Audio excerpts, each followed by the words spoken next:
And I'd like to welcome all of you to the Noblesville City Council meeting and call the July 9th meeting to order. Mr. Jensen, would you lead us in the pledge, please? Be honored. I pledge allegiance to the flag of the United States of America and to the republic for which it stands, one nation, under God, indivisible, with liberty and justice for all.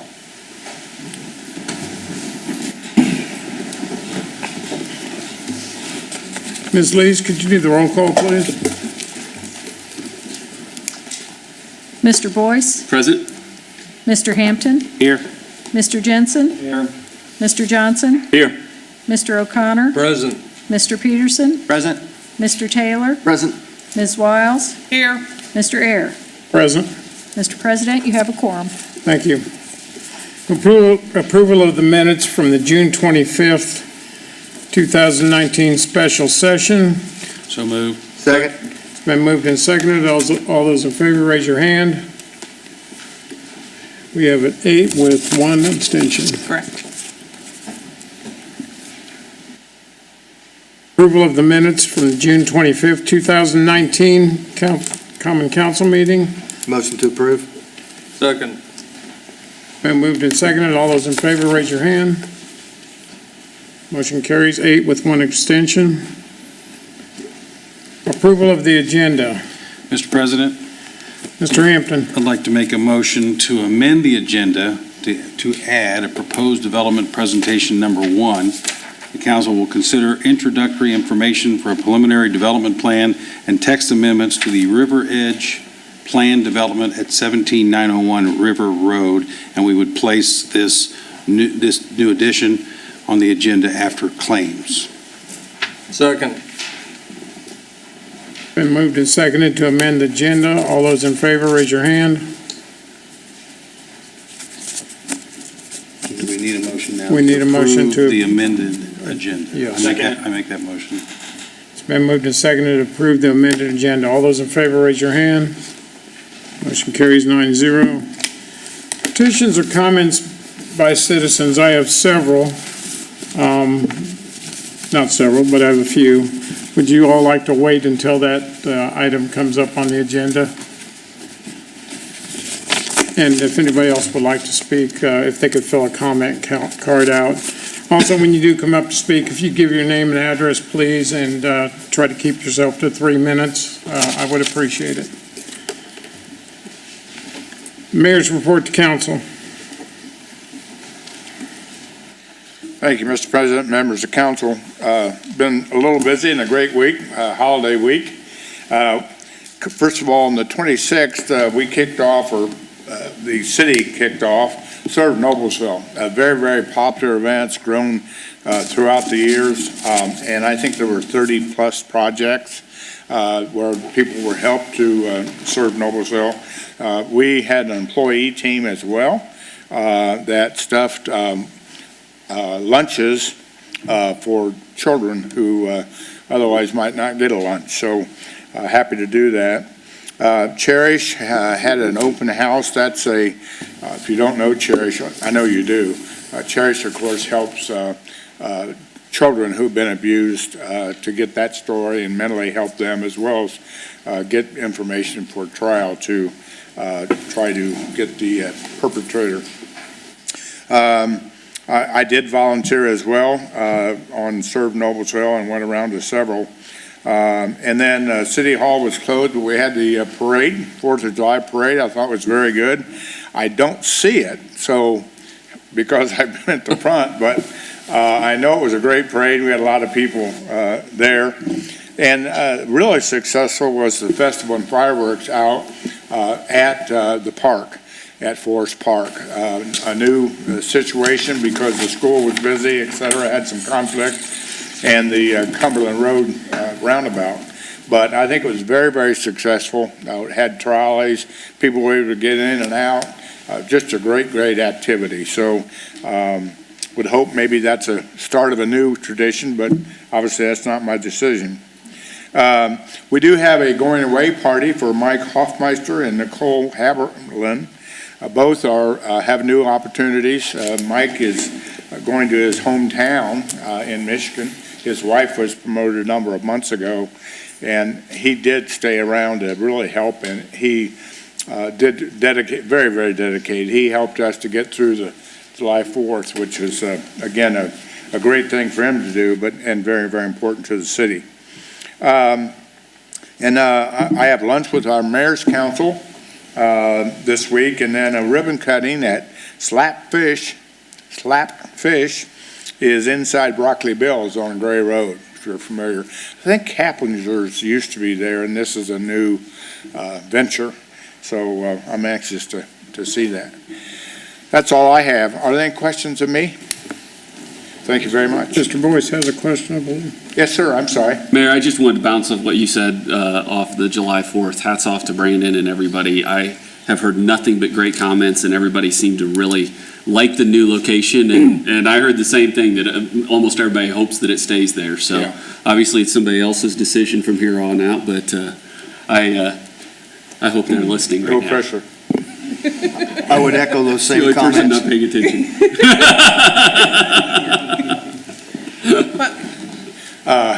Well, and And it was, the other thing is, I rode the train. The train had 3 trips. The first trip was sold out. Great experience, great train. So it was a fun added on benefit that we have. Yes, ma'am. I think we need to add in Robert Harrington. certainly. Special thanks to him Absolutely. because he did a tremendous part of helping to put that together. So well-deserved accolades to Yeah, Robert. those 2 specifically, I would totally agree with you. But everybody, it was a team effort and everybody, but they were the leaders of those events and did a great job. Thank you.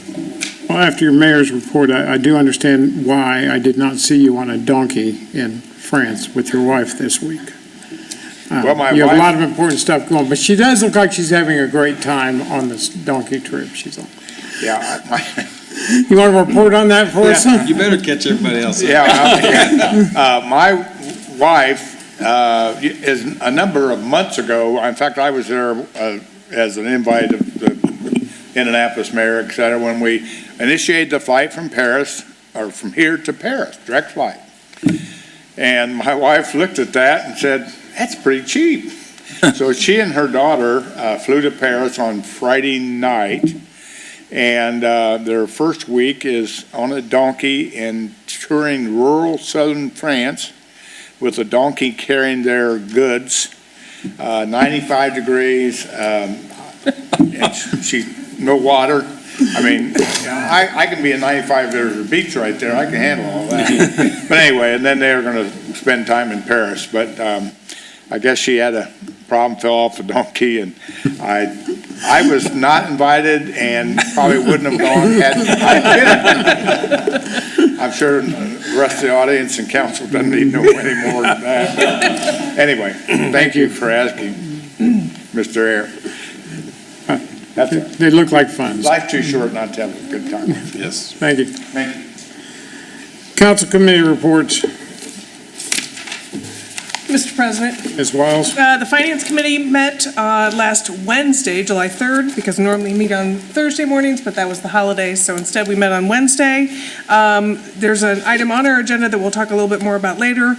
At our meeting, Mr. Murray came and gave the annual report of the Redevelopment Commission, which is the report to overlapping taxing units. This is a report that's required annually, and that this report is composed of 3 different components: the Commission's 2020 budget for TIF property tax revenue, long-term plans for the allocation areas, and the impact on the overlapping taxing units. And this was presented in a public forum a week ago Friday. And so there's a lot of information in there, and if any of you are interested in seeing a copy of that report, I'm sure Mr. Murray would be happy to share that with you.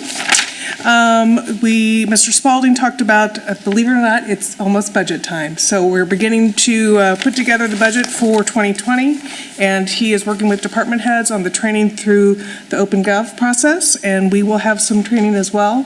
We anticipate getting some forecast amounts from the Department of Local Government Finance, but those figures aren't finalized until after August 1st. So as we are looking at our forecasting, we're going to have to take a look at it and say, this is what we anticipate will be our revenue projected, but we'll have to have that firm number after August 1st.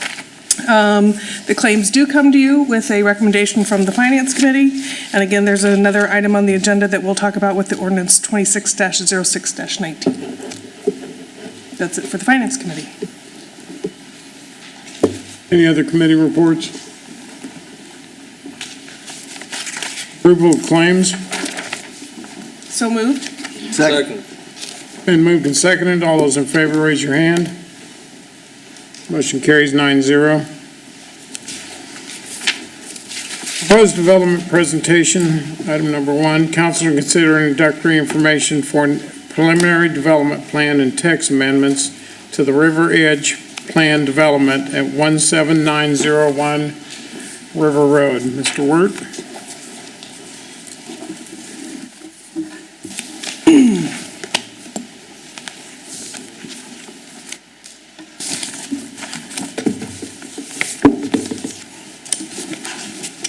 Good evening. For the record, Andy Wirt, land use professional with law firm of Church Hill and Antrim, with offices at 2 North Ninth Street here in Noblesville. Thank you for squeezing us on the agenda, your busy agenda tonight. With me is developer John Doyle, our client, also representing the property owner Paul Kozel and Matt Bridges, and from Y Engineers, landscape architect Bill Schmidt. We're here to introduce you to an idea we have for property that I know you're all familiar with former Marsh Supermarket on River Road.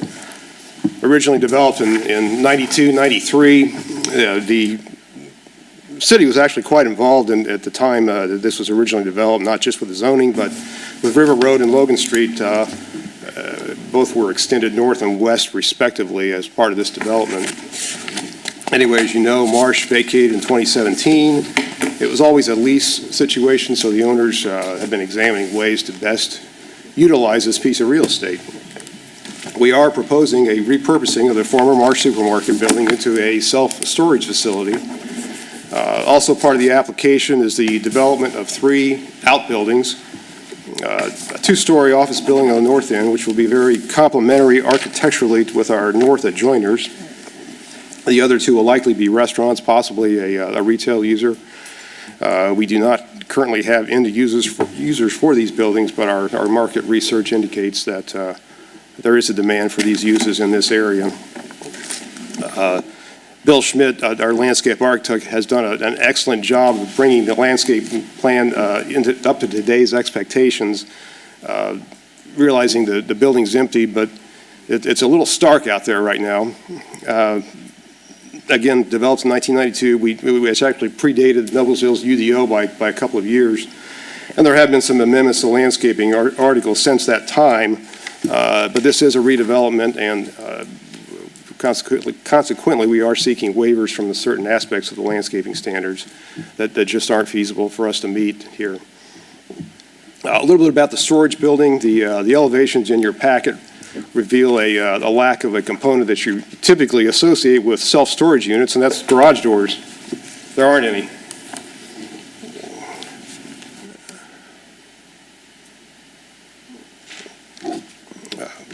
These units are all internally accessed. The retail stores adjacent to the former Marsh building, the ones that face State Road 32, those will remain. I believe Crown Liquors is there now. There's a pharmacy, Papa Murphy's. So hopefully this proposal speaks for itself. We believe it presents a much improved face for this area. We do value your input and feedback, and happy to answer any questions.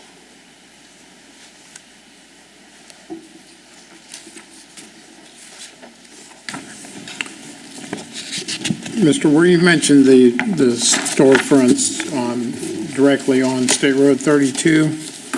What about the adjoining building that houses, I think there's a Maria's restaurant there? Is that structure staying as put as a retail space, commercial space, or is it being incorporated? Yes, that's going to remain as I understand. It's going to remain too, okay.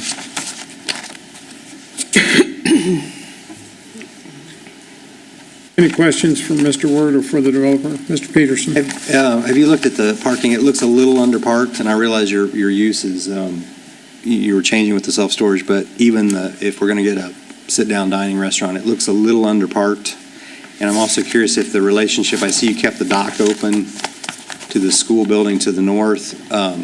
Do you have, because a lot of those employees park in this lot now, is there a reciprocating agreement, or just how far along are we with the parking situation? We actually talked about that down in the Okay. lobby this evening, and apparently there is no official agreement between this property owner and the schools, but I think maybe people unofficially park there. It's an empty lot right now. As far as the parking, we don't know the exact size of the buildings we're putting in yet, but we will take a look at that parking count. We don't want to be underparked either. Are you going to have, it's going to have, I assume, conditioned storage, and then we have frozen storage as well, or just conditioned? It's all conditioned storage, there'll be no frozen storage.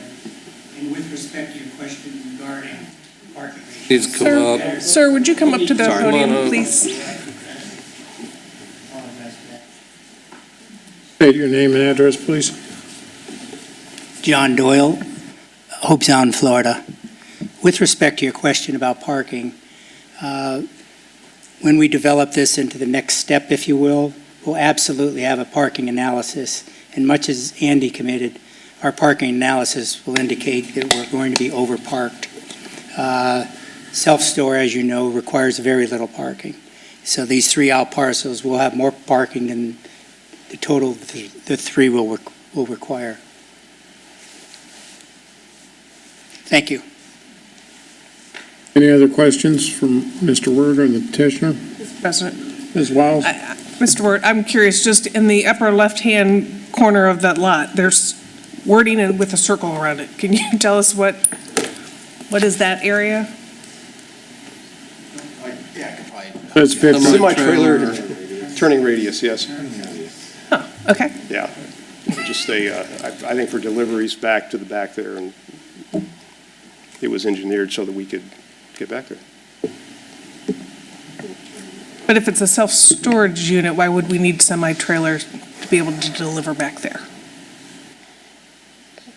Again, I think it's delivery vehicles, perhaps. Self-storage today will absolutely require the ability for tractor trailers to deliver both to and from our facility.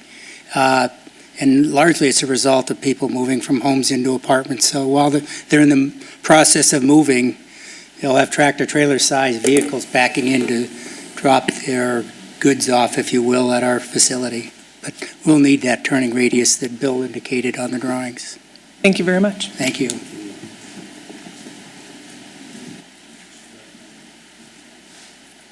Mr. Hampton? Thank you. I just trying to understand the concept. When I think of self-storage, I think a lot of times you pull up right to the storage bin. Help me understand the concept of how this is going to work in an old marsh. Well, again, it's all internally accessed. As I understand, you unload or load in the back there, and then there are carts, battery-operated golf cart type vehicles that will take. It'll all come in the back, and then it'll be dispersed to whatever unit. That's my understanding. That's right. Okay. All right, I was just trying to understand the concept. Thank you. Question, and I assume you haven't been through any of the TAC committee regarding fire or access for fire, police, whatever. There's an existing drive that comes off the administration building and comes through this parking lot that's existing today on the east side of the building. It looks like that's going to be shut off. The east side of. The east side of the school administration building, there's an existing drive that comes through into this property. The east side. Yeah. It's an existing drive on the east side. Yeah, I can probably clear that up a little bit. There is an existing drive that connects the school property to our property today, and if fire access is required, we'll certainly have to provide that access in the future. We're still keeping the access on the west side that connects. Would you please state your name and address? I'm sorry, Bill Schmidt with Y Engineers. And as I understand, we will be going through tech committee with this, Not at this time. not with the preliminary. Okay. Any other questions or comments to the petitioner?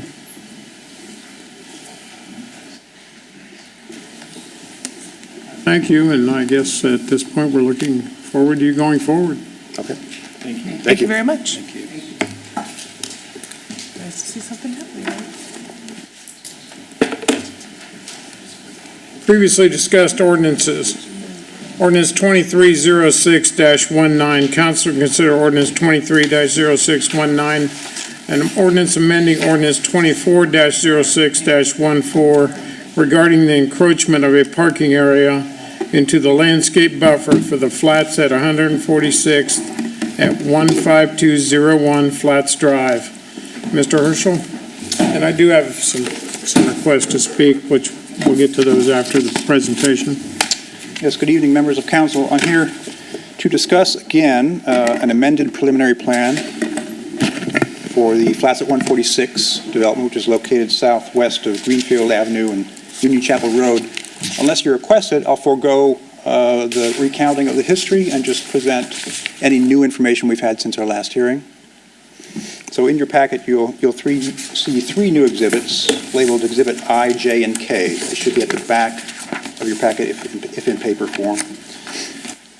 Exhibit I recounts another fire department run where emergency vehicles were delayed in getting to their location within the development. As that has happened once before, we'd like not to see that again, and delay makes that entirely possible. The second exhibit, Exhibit J, recounts the petitioner's summary of efforts they have taken since your last meeting. I'll let them speak to the status of those efforts at this point. A couple of them have progressed significantly but are not at a final decision stage, I understand. Exhibit K illustrates one of the possible solutions, that being widening of the drive that comes into the property from the north and follows the western property line. As a planning staff, initially we don't have problems with widening that drive. It would, however, encroach into the western 50-foot landscape buffer, which would require this proposal to go back to the Plan Commission for their review, if you so motion to approve that solution. I'll get into that more if that comes about. A couple other items. We do have two videos, and I'll let you decide whether you want to see both of them or one of them. The first video is provided by the petitioner, flown by drone on Saturday, July 6th, 10:30 p.m. So it is a nighttime drone. It'll give you a good indication of the parking situation. It's 2 minutes long. The second video we have is a staff-produced video by mounting a GoPro camera on the front of a city vehicle. That was also driven at 10:30 p.m. on a weeknight, I think June 18th. That's 4.5 minutes long, though. So I can load up either one of those for you, if you'd like to see them, or neither of them.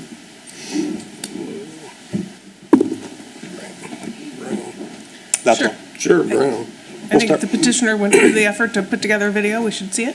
We'll start with the shorter one.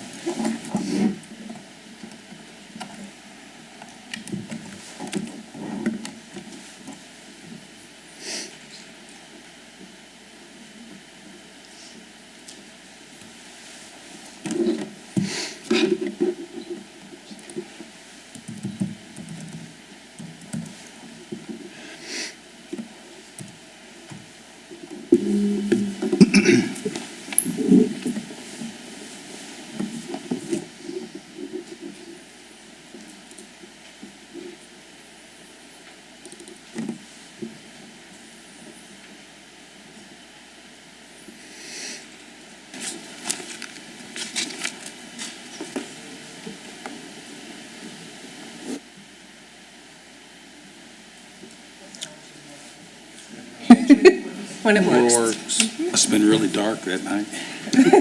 Very dark. It's a dark night. You may be getting it.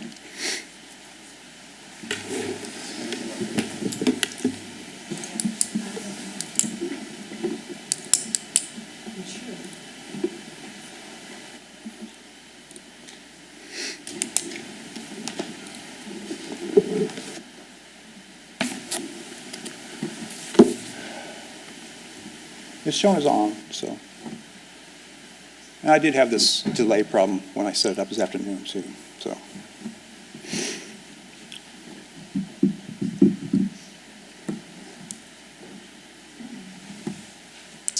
So while we're waiting for this to load, do Sure. the petitioners want to say a few words? And then we can, when it does load, we'll know that it's ready to hit play. Yeah, I can just hit it right here. Just keep things moving along. No, you don't have to.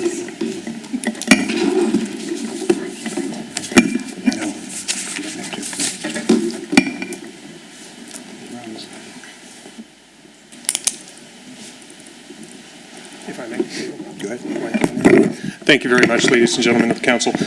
My name is Greg Ilko. I'm at Crossroad Engineers, office at 3417 Sherman Drive, Beech Grove, Indiana, 46107, representing Regency Multifamily. With me today is Teresa Kellenhofer, Brittany Oland, and Taylor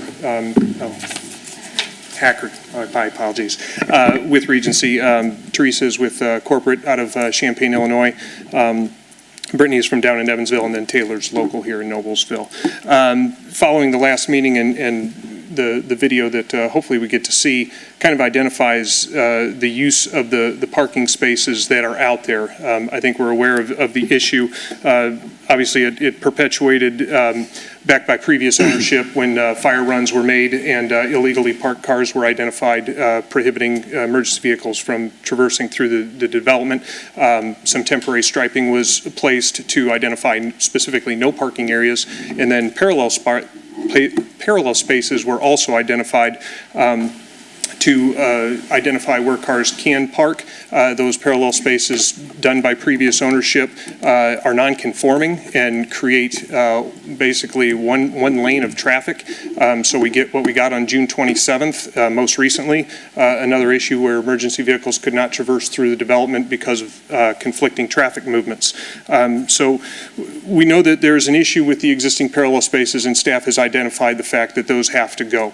Management is stepping up to the plate and is aware of that. In addition to some other deficiencies found through the development that was inherited, if you will, by the new ownership as of December 2018, some landscaping deficiencies, some wetland plantings deficiencies. Again, management is stepping up to the plate. They've got bids. They actually already added some trees, are committing to what staff has recommended in the report to right all those wrongs. The big issue with the parking, as hopefully we get to see in this video, is that parking is all over the place. We have not enough spaces to account for the vehicles that are being utilized in the development now.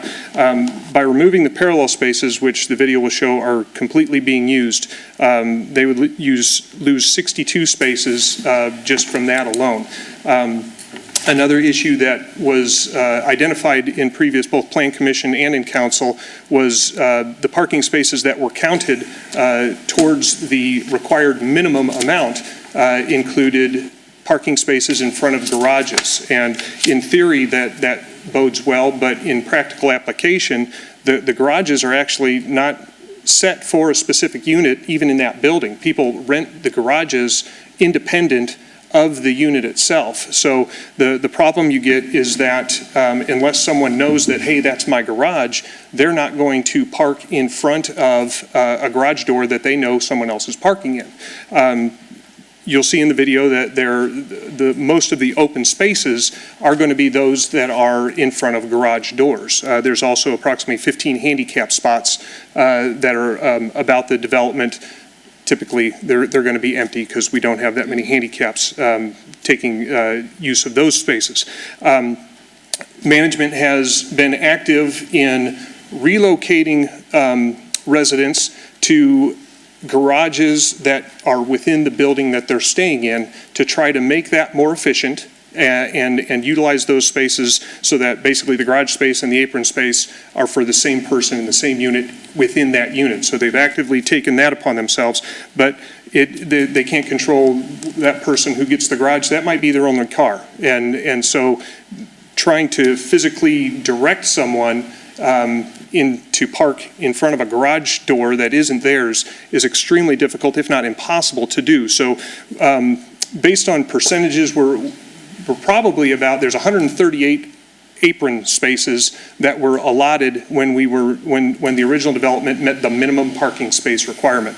Of those, maybe 75%, approximately 100. I'll just use a rough, nice round number. Approximately 100 are not being realized. You'll see through the video, hopefully, that there are sporadically cars parked in front of garage doors, which is great. But the practical application is that we can't get the vehicles to park in front of those garages. So again, we have a deficiency of parking spaces. So what we have done, and the reason we're before you and the reason we went to the Plan Commission is because this is part of a PUD, we had to amend the site development plan. And that amended site development plan showed 130 perpendicular spaces being added about the property, trying to identify good locations, one, that weren't too evasive as far as the existing infrastructure, and two, located in such a way that they would be taken advantage of by the units.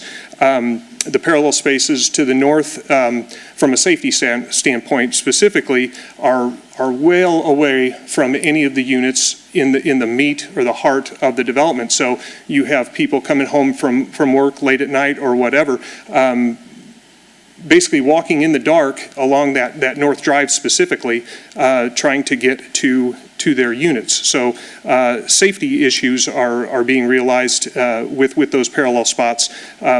But the proposed amended plan with the 130 additional perpendicular parking spaces, the majority of those, 60 of them, were to the south and within the 50-foot buffer area that was required for all the developments within the PUD. So some leniency was being requested in addition to the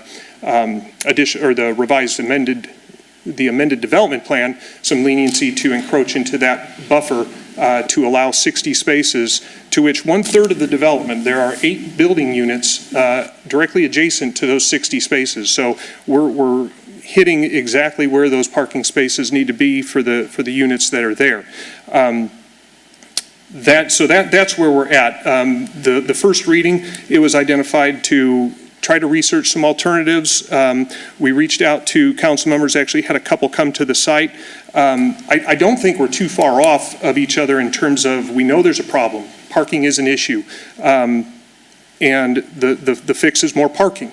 Management is taking steps. I mentioned the garage. They are tagging vehicles that are illegally parked, and they are still realizing, even with the spaces that are out there, illegally parked vehicles. They're tagging them. They do have a towing company that patrols looking for the tags. And then the other issue was storage in the garages. That's a minimum amount. Less than 10% of the 138 garages are being utilized for storage at this point. I think the number was 10 last time we met. I don't think that number has decreased any, but they are, again, there's a proposed storage unit across the street that is being constructed. They've got agreements with another storage unit close by to get hopefully residents using that off-site storage as opposed to the garages themselves. But with some of the discussions that we had, again, everybody was on the same page that there are parking issues out there, and adding parking seemed to be the way to go. I know that the south parking, unfortunately, is within that buffer, but like I mentioned, that is specifically where the parking is going to be most utilized. Again, one third of the development is going to take advantage of those parking spaces. There was actually a suggestion to talk to the school and see if additional properties could be purchased to add parking there. I guess if we have, I understand that, and to that point, the ownership did reach out to the school district, and those conversations are going, but I think time is of the essence, and the logistics of getting land done even this year is probably not realistic. And obviously, we have an inherent problem now, again, talking about the June 27th fire run. But to add parking even further south onto the school's property seemed counterproductive a little bit. If we could add 60 spaces and stay within our own property and still maintain a 25-foot buffer. It seemed like that was the least invasive, not obtrusive to the school at all. But the ownership has reached out to the school, and those conversations are going slowly, unfortunately. So with that, I'll be happy to answer any questions. I do have Teresa would like to say a few words, but if the additional parking that we're showing isn't exactly what you guys had, and there are additional suggestions, and we need more time, I am all open for where else on site we can put parking, not encroach upon other people's properties, but yet maintain location to where the residents will benefit from. Again, I'll be open to those suggestions, but with that, I'll give the floor to Teresa and then answer any questions you may have.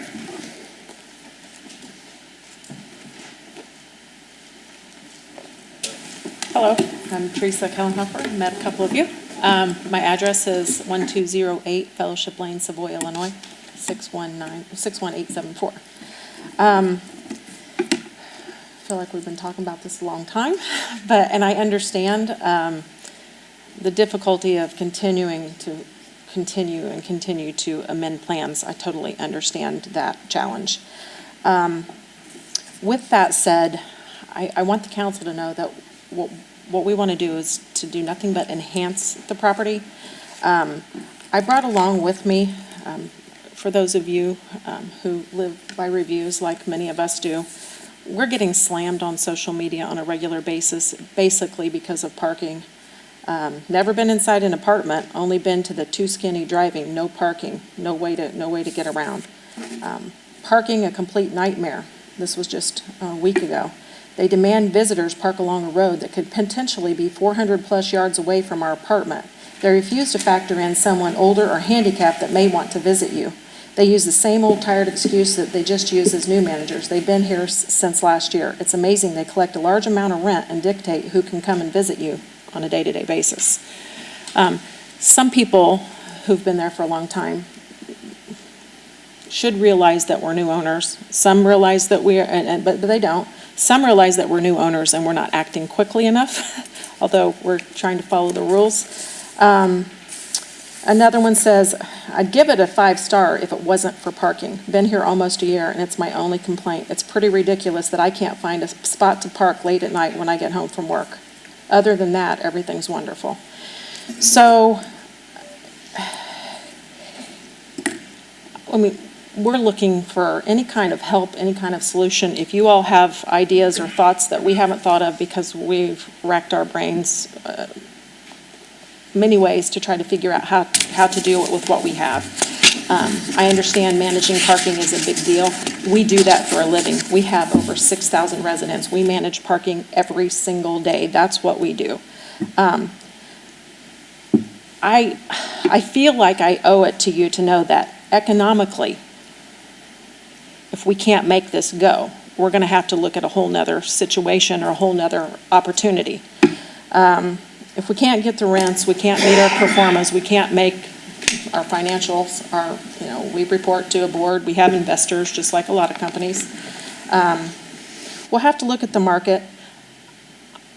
100% never, ever, ever anticipated or dreamt that we'd have to look at this property as a tax credit. And I don't want to, but we have to make our mortgage. We have to make our payments. So if we have to move people in who only have one car, I don't want to do that, but we're going to be constrained at some point to do what we have to do financially to support what we have. Greg's right. We're tagging cars. Brittany was in town over the weekend because her family lives here. She was driving the property at 8 o'clock in the morning. I'm constantly asking, when you go up there, drive, get people out, drive. Let's see what's going on. Let's get our journals going. Suffice it to say, we've got, I think, 4 or 5 police officers that live out there, and 3 of them were parked, and we weren't going to tow them because they were parked inappropriately as far as they didn't have their stickers in. So basically, we're at your mercy. We want this to work. We love this development. It's a beautiful property. We love the community. We just need help in getting some parking spaces for people who desire to live in Noblesville, who desire to live in our community. And that's really all I have. I'm open to any questions. I'm open book. If there's no questions, I think that's Is all. the video ready to go? Pardon me? Is the video ready to go? I think the video's ready. Yep. Let's watch the video first, and then we'll go to questions.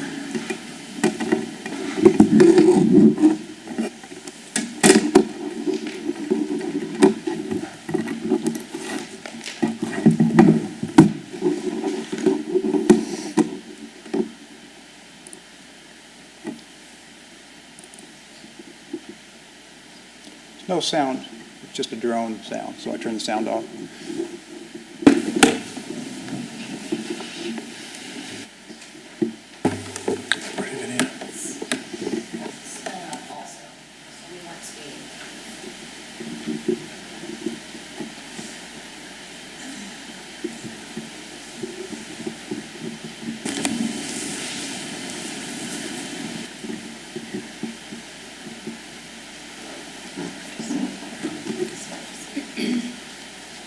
I don't know if, from a perspective standpoint, if you realize where we're at, but just in the courtyards, this is the very south end of the development. There's 21 parallel parking spaces there. All of them are full. That's actually where we wanted to widen the 60 or not widen, but add 60 parallel spots on that one shot there.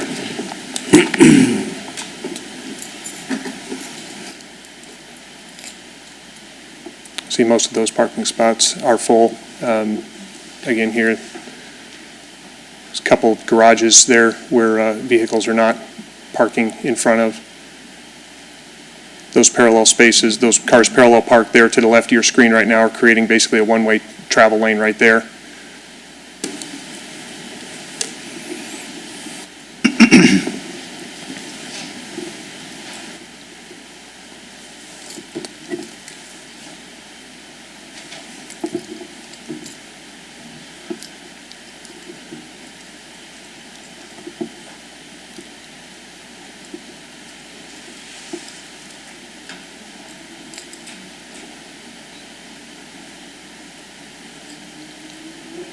Again, that was the south parallel parking spaces there. And then here's this is the drive going north towards Union Chapel.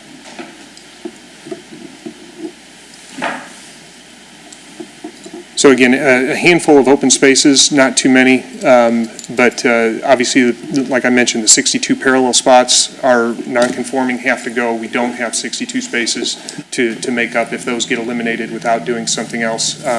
In addition, the development is at 95% and complete. So the goal obviously is 100% occupancy, and with 100% occupancy, just based on Noblesville's parking standards, there are 8 bedrooms available, 8 one-bedroom available, 7 two-bedroom available, and 2 three-bedroom available. That equates to, per ordinance, 25 additional spaces. So if they were to get to 100%, that's 25 more spaces that we didn't have now. And again, that doesn't account for guests and visitors that are coming to see. So obviously the objective is to maximize the parking out there, and that's what we've presented. Even with the 130 spaces that we've provided, if we eliminate all the non-conforming, we're only net gain of about 86 spots.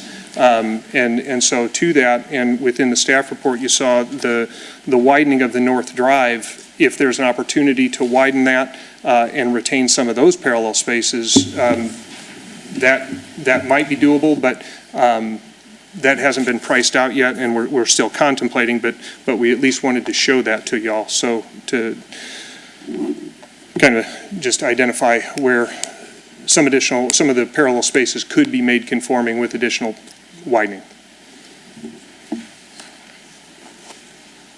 So Teresa and I would be happy to answer any questions.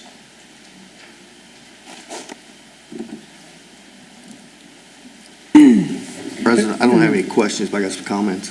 Go ahead, Mr. Taylor. I was out there 3 times in the last week. I wasn't able to go out there when they were out there at the site, but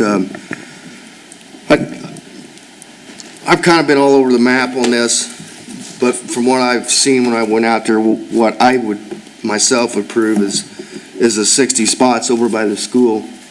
And then, I don't know if you guys got your diagram with you or not, but the 2 spots kind of around the clubhouse, I think there's already some parallel parking there, or some, if I'm not mistaken.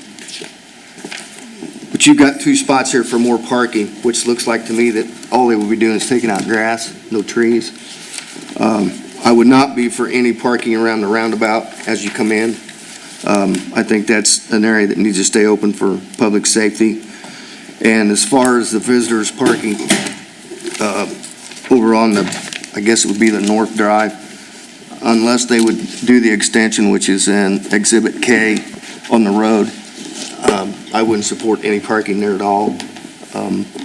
I think if they made the 2 lanes of the road wider, they could probably have the visitors parking like they have it now. But I think everybody up here is for protecting our citizens and definitely making sure our public safety people can get in and do their job. But I feel like we could do something, but I don't feel like we could do all of it. I'm still a little disappointed in the management, and I know you guys just took over, but I was out there 3 times in the last week, and there's still cars parking in the fire department stuff that's marked off. So I appreciate you saying you're taking care of some of the problems, but these were clearly in a marked no parking fire department, and 3 different times there was at least 2 or 3 cars. So as far as the garages, I know that's a problem. I don't think that's something for this council to have to solve. Those garages were put in for parking spots, and that's what it was intended to be. So I don't feel like that's our problem, but I also don't want to open a can of worms for down the road for somebody that has problems in apartment complexes that comes to us to solve their problems. For what it's worth, that's my 2 cents worth. Any other questions or comments? Mr. Peterson. I think most of us on this side of the table are empathetic to the social media commentary, so thank you. I would agree the only spots that I am uncomfortable with are those in the roundabout, backing out into that. I do appreciate that you have talked to the school, you've met with Brighton Knoll, you have been a good neighbor since this has come up. The parking that you're adding does not take you out of compliance with the open space ordinance. And you've already started to add landscaping, which shows you're proactive. The only comment I would have to this project would be is if you're willing to landscape, even buffer the blister that we've added on the drive. That's really the only comment I have. I think you've done a good job of putting the right spots in the right spot.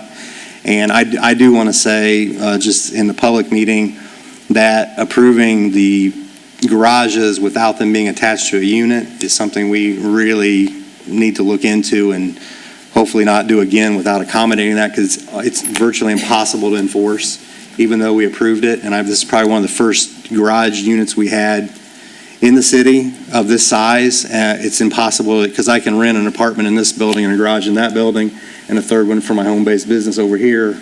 And it certainly may not be cheaper than the parking, but if I have a home-based business, it's certainly more convenient.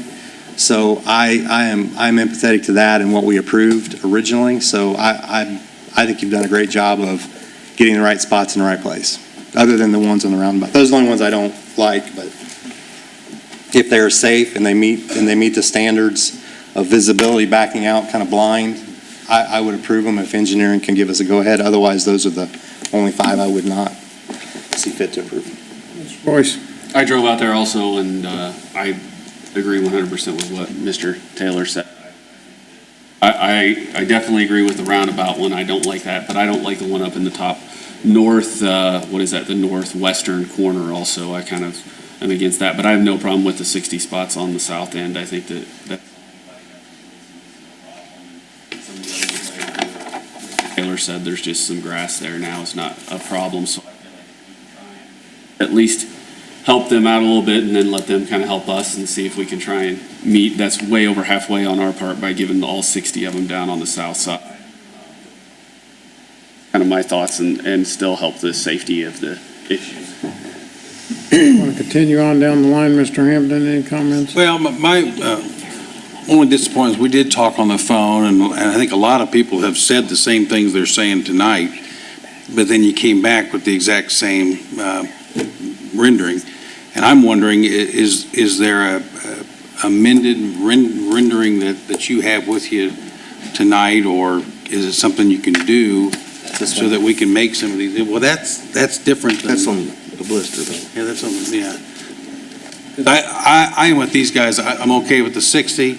I'm really okay with everything but the roundabout. And if we could make a couple adjustments, I think we. So these 5 here? Yes. Those there? All right. And I do, I appreciate what you guys are going through. I mean, you're business owners that are trying to help your business, and that's the kind of business owners we want in Noblesville. So we appreciate your commitment to this.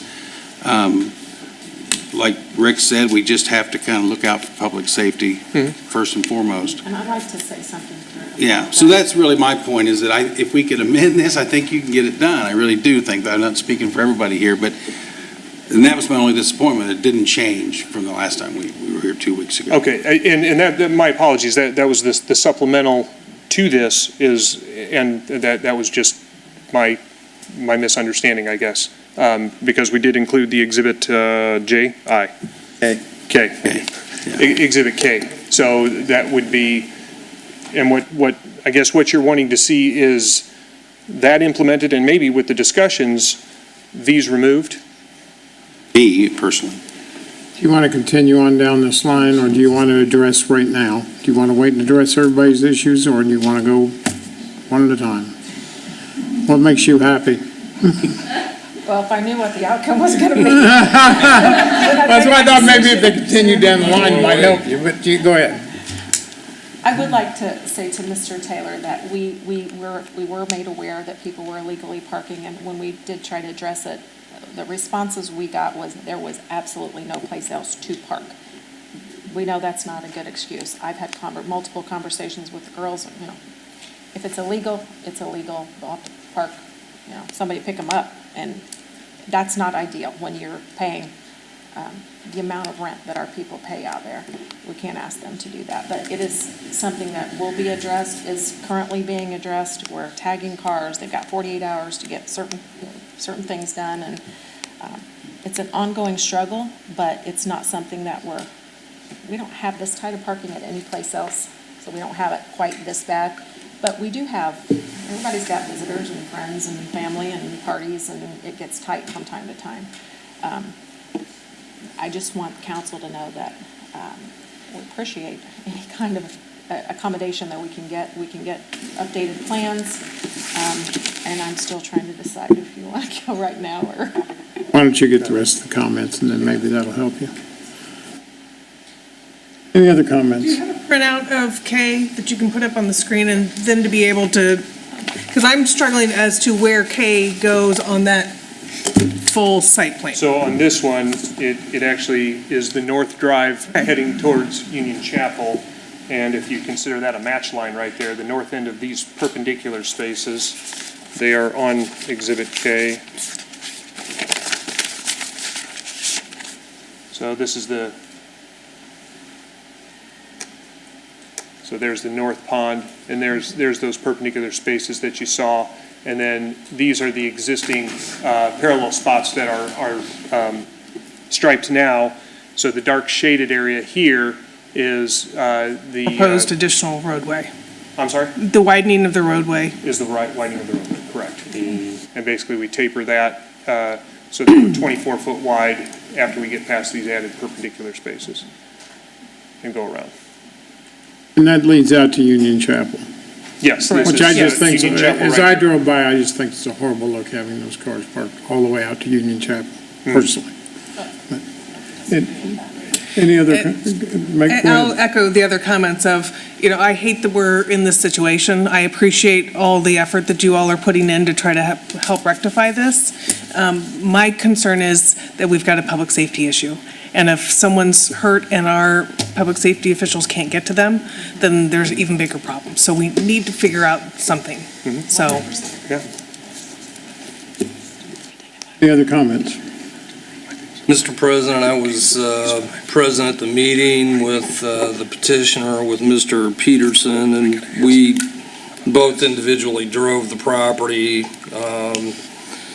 As I look at this, these spots that they're proposing to add are all internal to the property that basically it's their property to manage. So when I look at this, I know that if you give them 60 parking spots, I don't think it solves your problem because you're going to eliminate spots that are already there. If we didn't look at this on the front end from an engineering perspective, as judiciously as maybe we might have, the fact is it's a very successful development that houses a number of people that find it attractive. The south end, most of that's buffered by the tree easement that's in there for perpetuity when we originally put Promise Road in. So you won't see probably half of those spaces from, I think, the south. But in the end, when you look at this, it's a matter of practicality.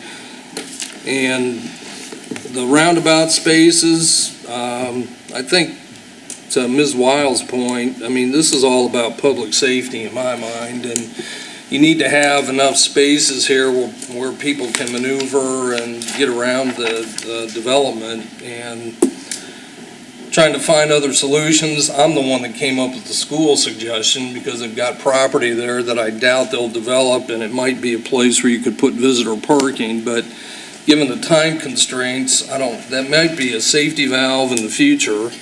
And it costs money. I mean, this is probably a $600,000-$700,000 investment on the part of the developer. So, I mean, I'm empathetic to their situation, and I've driven through there maybe a dozen times at night, and it is packed, and there's nowhere to park. So, having said that, I mean, I'm supportive of this. It's internal to the development. The widening of the road that goes out, the north road, I think will accommodate some additional parking there. But more importantly, we've got to be able to get a ladder and an ambulance in there to take care of people. I mean, at the end of the day, that seems to me to be the most important thing. So I'll pass to Mr. Johnson for whatever comments you might have. Very similar to what you said, Mr. O'Connor. I mean, it's really tough to find a good solution here. And quite honestly, when you look at that, the part that's kind of the north entrance there, I'm trying to imagine parking there and taking my groceries to the building that's down in the far southeast corner of that. It's not a good solution, but it's at least something. I don't know if there's room on the north/northeast side of the pond there, between the pond and to put any parking along there as well. But it's still not going to be great parking, even if there was.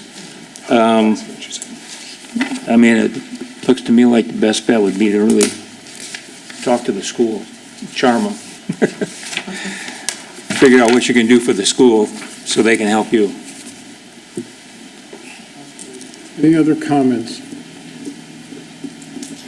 Just an add-on to that is, in my mind, that the safety thing has got to be the big thing. And by not putting this in, we know we're going to have issues with the safety part of it because they're going to be parking in the wrong spaces. I mean, I just told Mr. O'Connor, if I was parking in this thing and I was from one end to the other, I'd probably be pulling up over the curb onto a grassy area or something, you know. Any other comments? I struggle with this because at the time it came through, I voted against the project because I felt like it was putting too much in too small of an area, which that proves. I'd also look at it and say it's our fault. And I've challenged our planner to figure out how to calculate parking spaces that are truly parking spaces.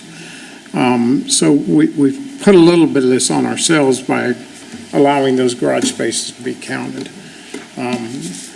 Your problem is your due diligence, I guess, of checking things out. But, we do have a fire safety issue there and police issue. I'd kind of rectified in my head that I could buy into the 60 additional spaces on the south end of the property and giving you time to try to figure out how to make parking work, either by mandating that if you have a garage or have an apartment, you only get one garage and that's all you get. You can't rent 3 or 4. And We've done that now.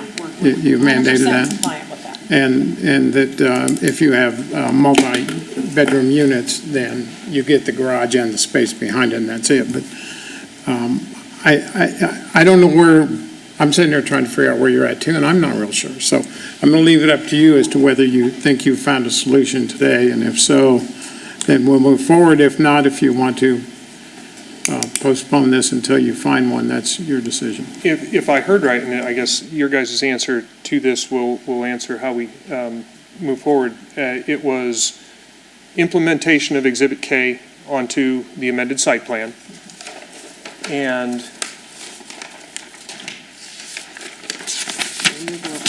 eliminating the 5 at the entrance circle. There. So these would go away. Why do they have to go away? I think it's a safety issue. They backing Come out. around, right as you come in the front, roundabout. roundabout. Okay. I just think it's a hazard. Okay. And then everything else would stay as proposed. And these are the 60 down at the very south? These are the ones that encroach into the 50-foot buffer, correct? But that is along the school property? No, that's our other property. That's all our Well, property. where was the additional 60 you're looking at down? Well, there? this is the additional 60. Okay. That is the additional 60. Right, but it butts up to the, right. It abuts, encroaches. yeah. Yeah, there's a tree preservation area that starts here and goes west. And then the area that Mr. O'Connor was kind of identifying that the school, and what ownership has talked with the school about was right in this area. Yeah, I think you're right. There's a 1 and a 2 and 3 is continue to work with, try to get something with the school. Sure. I think that's probably an ongoing one for you.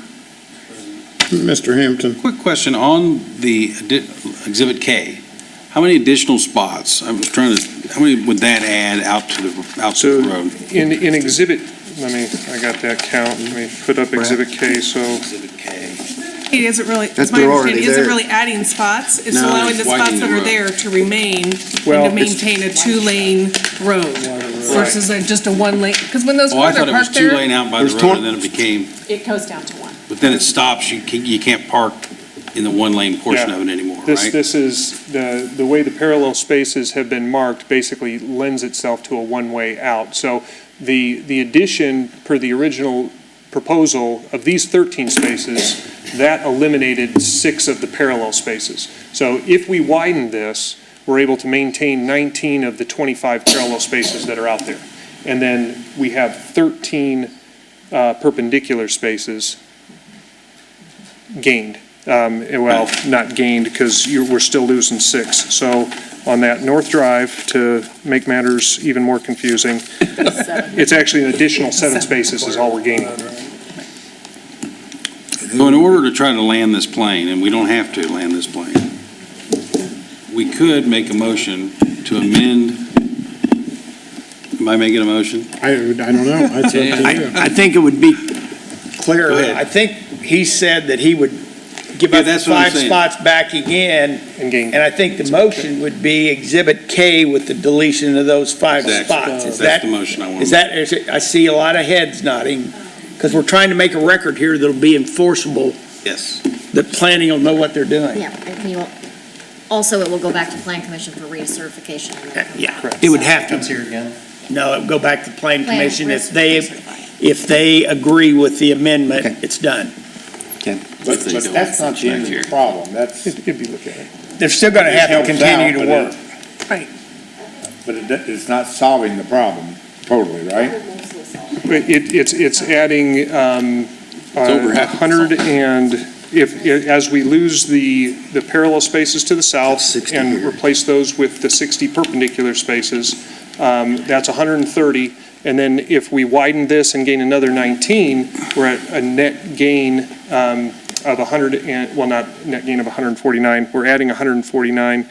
It was 86 plus 19, 105. It'd be a net gain of 105 after all this work. Which will Assist. We'll have to get rid of all of those striped ones that are up there.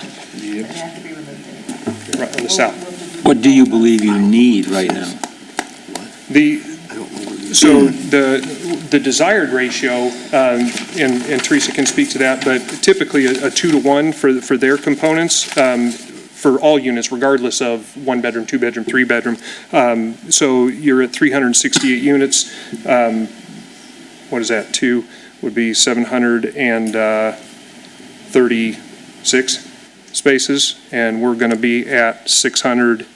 What did I say? 10. Not on this. We're going to be about 680, plus or minus. So you're still going to be 50 to 75 We'll be shy short? of that. My original calculation, without the Exhibit K, we were around a 1.9 ratio. So the addition of those 19, it's going to get it closer to the 2 spaces per unit. And the primary reason we have properties that are less than this, but they're on a bus line, and we don't have a bus line here, and it's my understanding that there's not one coming in the very near future. So that's really the criteria. Like if we have a student, we're not student operators, but if we have a property that's on a student line, they can take MTD and et cetera. And we're down to like 1.7 on those. Well, some of the spots we're putting in here, they're still not going to be in good locations. It's still going to be a long walk to a lot of people's apartments.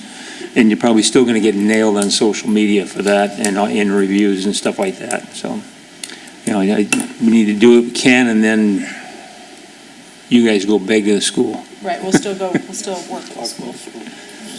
President? Boyce. The only other thing I would say is I know I had agreed with Rick, and I still, the only part I didn't like was up that part that's far northwest. It is right on some of those homes that are right there, and it isn't to have that parking right out and back, I thought was a little close when I saw that.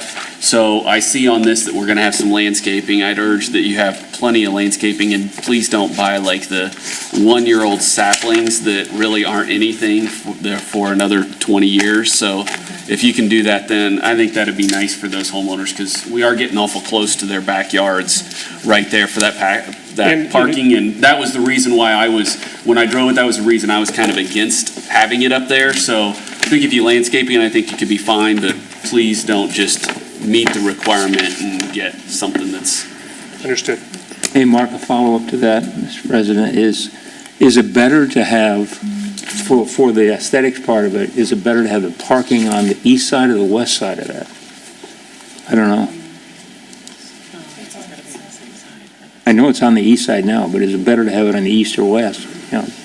From a traffic movement, if I can speak as an engineer, traffic movement, people are typically coming in and they're going to be going north, and so they're going to want to stay on that side as opposed to as they're going this way.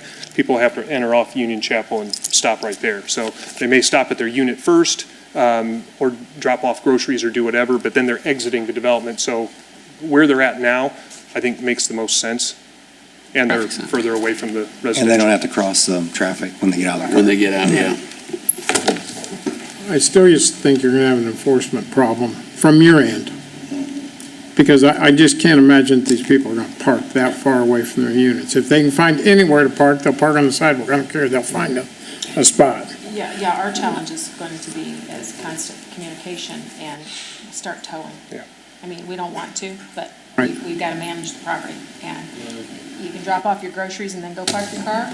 I've been there when I saw a girl dragging her suitcases out. I don't know if she was coming in for the weekend or what, but I thought, well, she didn't just drop that off and then go park. But, I mean, we'll have to enforce it, and we know that.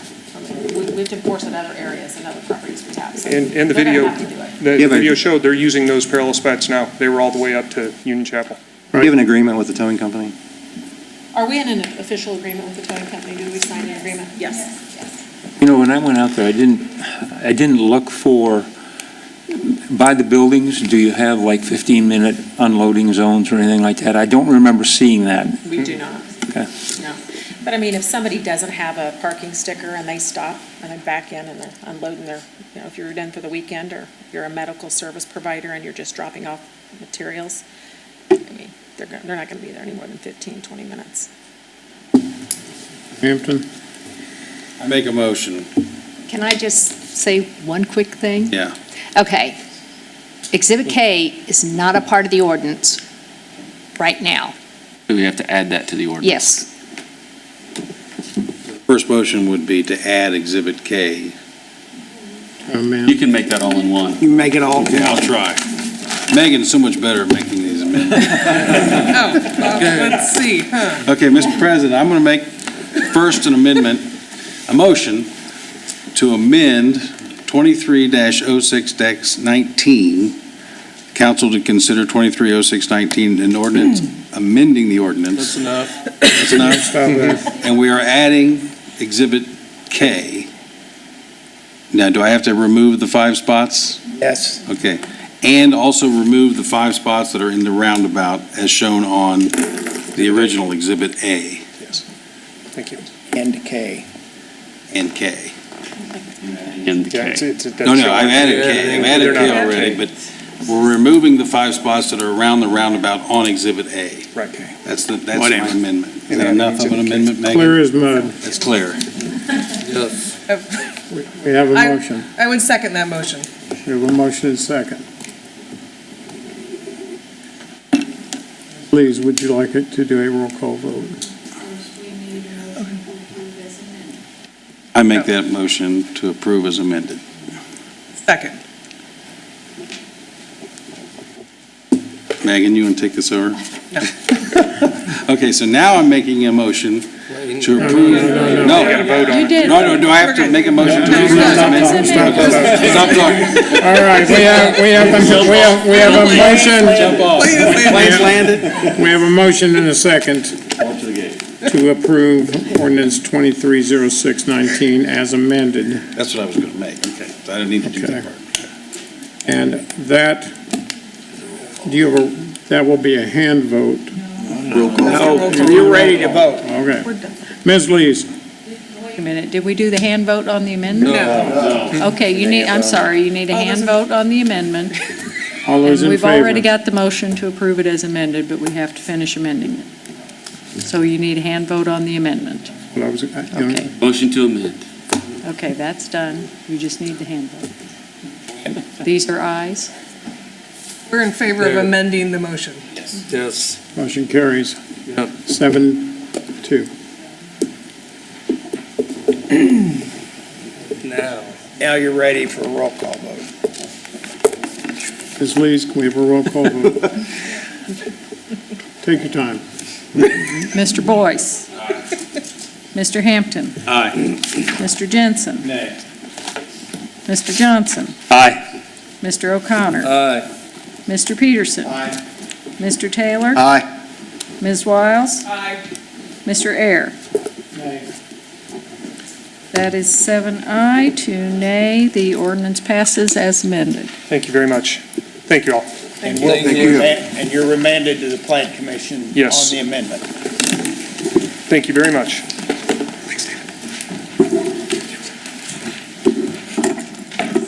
Council to consider Others been sitting here. ordinance 260619, an ordinance amending section 38.03 of the city's code of ordinances regarding cash change and petty cash funds. Ms. Trexler, and I do apologize, I should have, and would have moved you up had I realized that was going to go on. Absolutely fine. Name and department, please. The Office of Finance and Accounting is proposing this ordinance to be brought up to date. These changes will help us to better support the departments as well as events throughout the city. This original ordinance is very clunky. It's cumbersome. We just want to clean it up and make it easier, and so that we stay in compliance with State Board of Accounts. Could you state your name? I'm sorry, Heather Trexler, Office of Finance and Accounting. Thank you. Mr. President, Ms. Wiles. I would make a motion that we approve ordinance number 26-06-19. Second. Thank you. No, she gets the easy one. It's been moved and seconded. We don't need a hand vote, right? We can No, roll call vote. Ms. Lees. Mr. Hampton. Aye. Mr. Jensen. Aye. Mr. Johnson. Aye. Mr. O'Connor. Aye. Mr. Peterson. Aye. Mr. Taylor. Aye. Ms. Wiles. Aye. Mr. Boyce. Aye. Mr. Air. Aye. 9-0, the ordinance is adopted.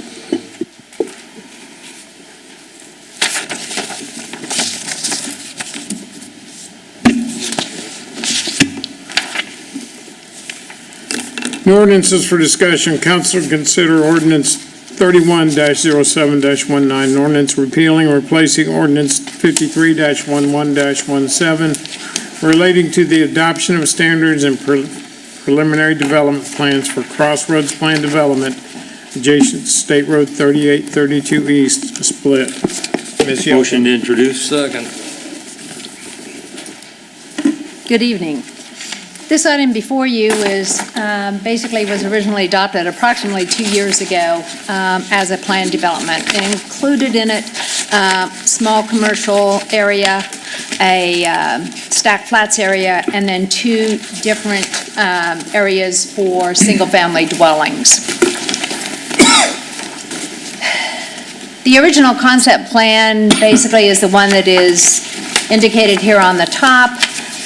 Here would be their updated plan.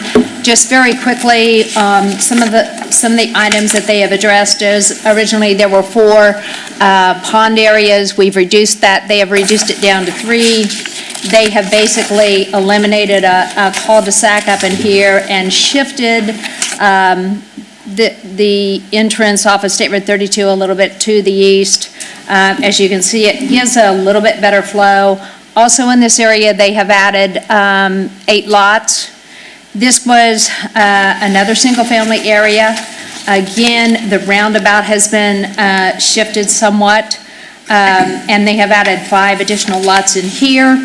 The stacked flats area will remain as originally adopted, as well as the commercial area.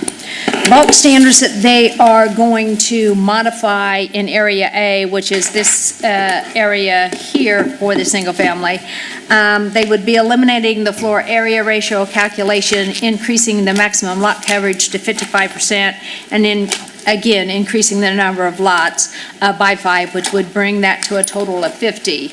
The other area here that they would be modifying the bulk standards would be to reduce the minimum lot size from 10,875 square feet down to 10,000. Also reduce the minimum lot width from 75 to 70.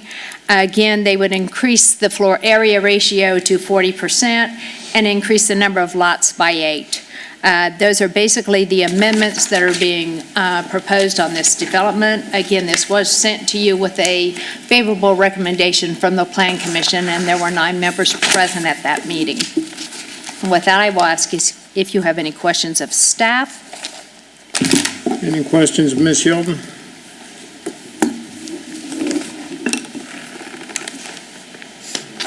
Hear from the petitioner? Sure. I hate to have Mr. Harden drive all the way up here and not talk to us. I promise that I'm not going to mention Exhibit K. Good evening. For the record, my name is Steve Harden. I'm a partner in the law firm of Faegre Baker Daniels. I'm pleased to be here representing Boomerang Development, and Mr. Corby Thompson is here with me, and Sam Swafford from our office is also here this evening. Joyce Ann did a good job of giving an overview. If you might recall, this was introduced to you back, or a preliminary meeting with you back in May, where we talked about the infrastructure issues, reducing a lot of the current costs and long-term maintenance costs, so reducing about 1,100 lineal feet of streets and sidewalks and sewer and water were all positive things to be able to not have additional costs on the front end as well as long-term maintenance from the city's perspective. Following that meeting with you back in May, on June 10th, we had a meeting with the neighbors. So a lot of the same people that came out when we did the original zoning came out. We met with them and talked to them about why we were doing it, what we were doing. The main thing that they asked us to do was at the Planning Commission and at the City Council was to please share with you their continued desire to see the speed limit along State Road 38 reduced from 55 to 40 miles an hour. We did report that to the Planning Commission. Mr. Hellman was there that evening, and he indicated that he was having some, he thought, positive discussions with the state on that issue. So that was positive. We want to go on the record again because we told the neighbors we would do that for them. We then had the Planning Commission, as Joyce Ann mentioned, their favorable staff report, unanimous favorable recommendation from the Planning Commission, and there was no remonstrance from any of the neighbors or nearby folks. So we're here this evening. We already went through all the details with you back in May, so we're here to respectfully request your approval. Or if you have any questions, we'd be happy to answer those. Thank you very much. Any questions of Mr. Harden?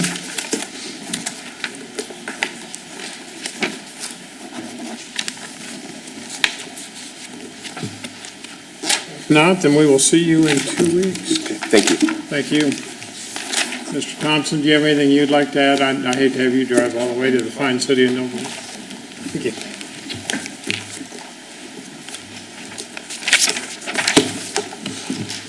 New ordinance for discussion. Council consider ordinance 320719, an ordinance amending the Unified Development Ordinance and all amendments thereto in regards to Articles 2 definitions, Article 4 zoning and applications and approvals, Article 5 subdivision procedures, Article 6 site design and improvement standards, Article 8 zoning districts, Article 11 signs, and Article 15 enforcement. Ms. Yelton. Motion to introduce. Second.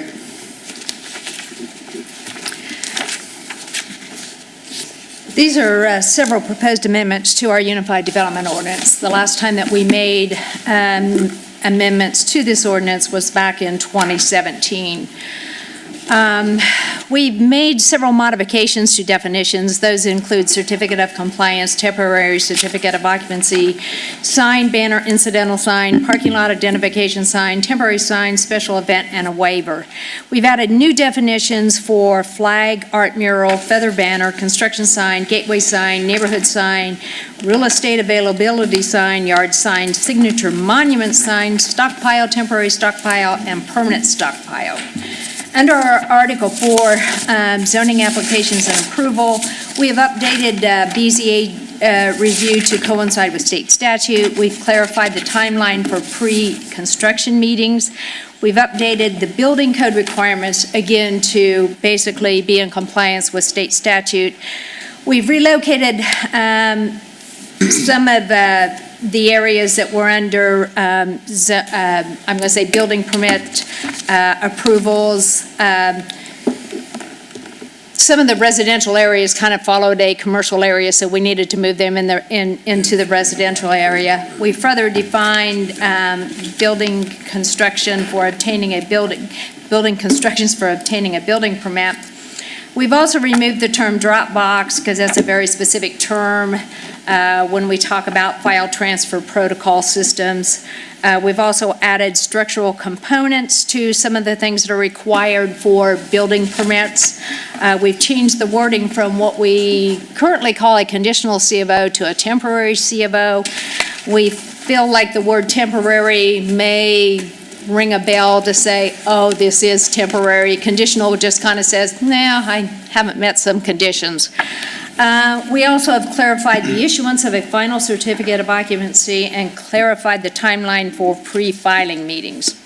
Under the subdivision control ordinance, basically the only thing that we changed were the word variance in regards to any plating variances that somebody would receive from the subdivision control ordinance. Those are all granted by the Planning Commission. Again, to better clarify, when you say variance, everybody thinks that goes to the Board of Zoning Appeals. Within our ordinance, we currently define what a waiver is, and it is something that is granted by the Planning Commission. So we have just changed all the word variance to waiver.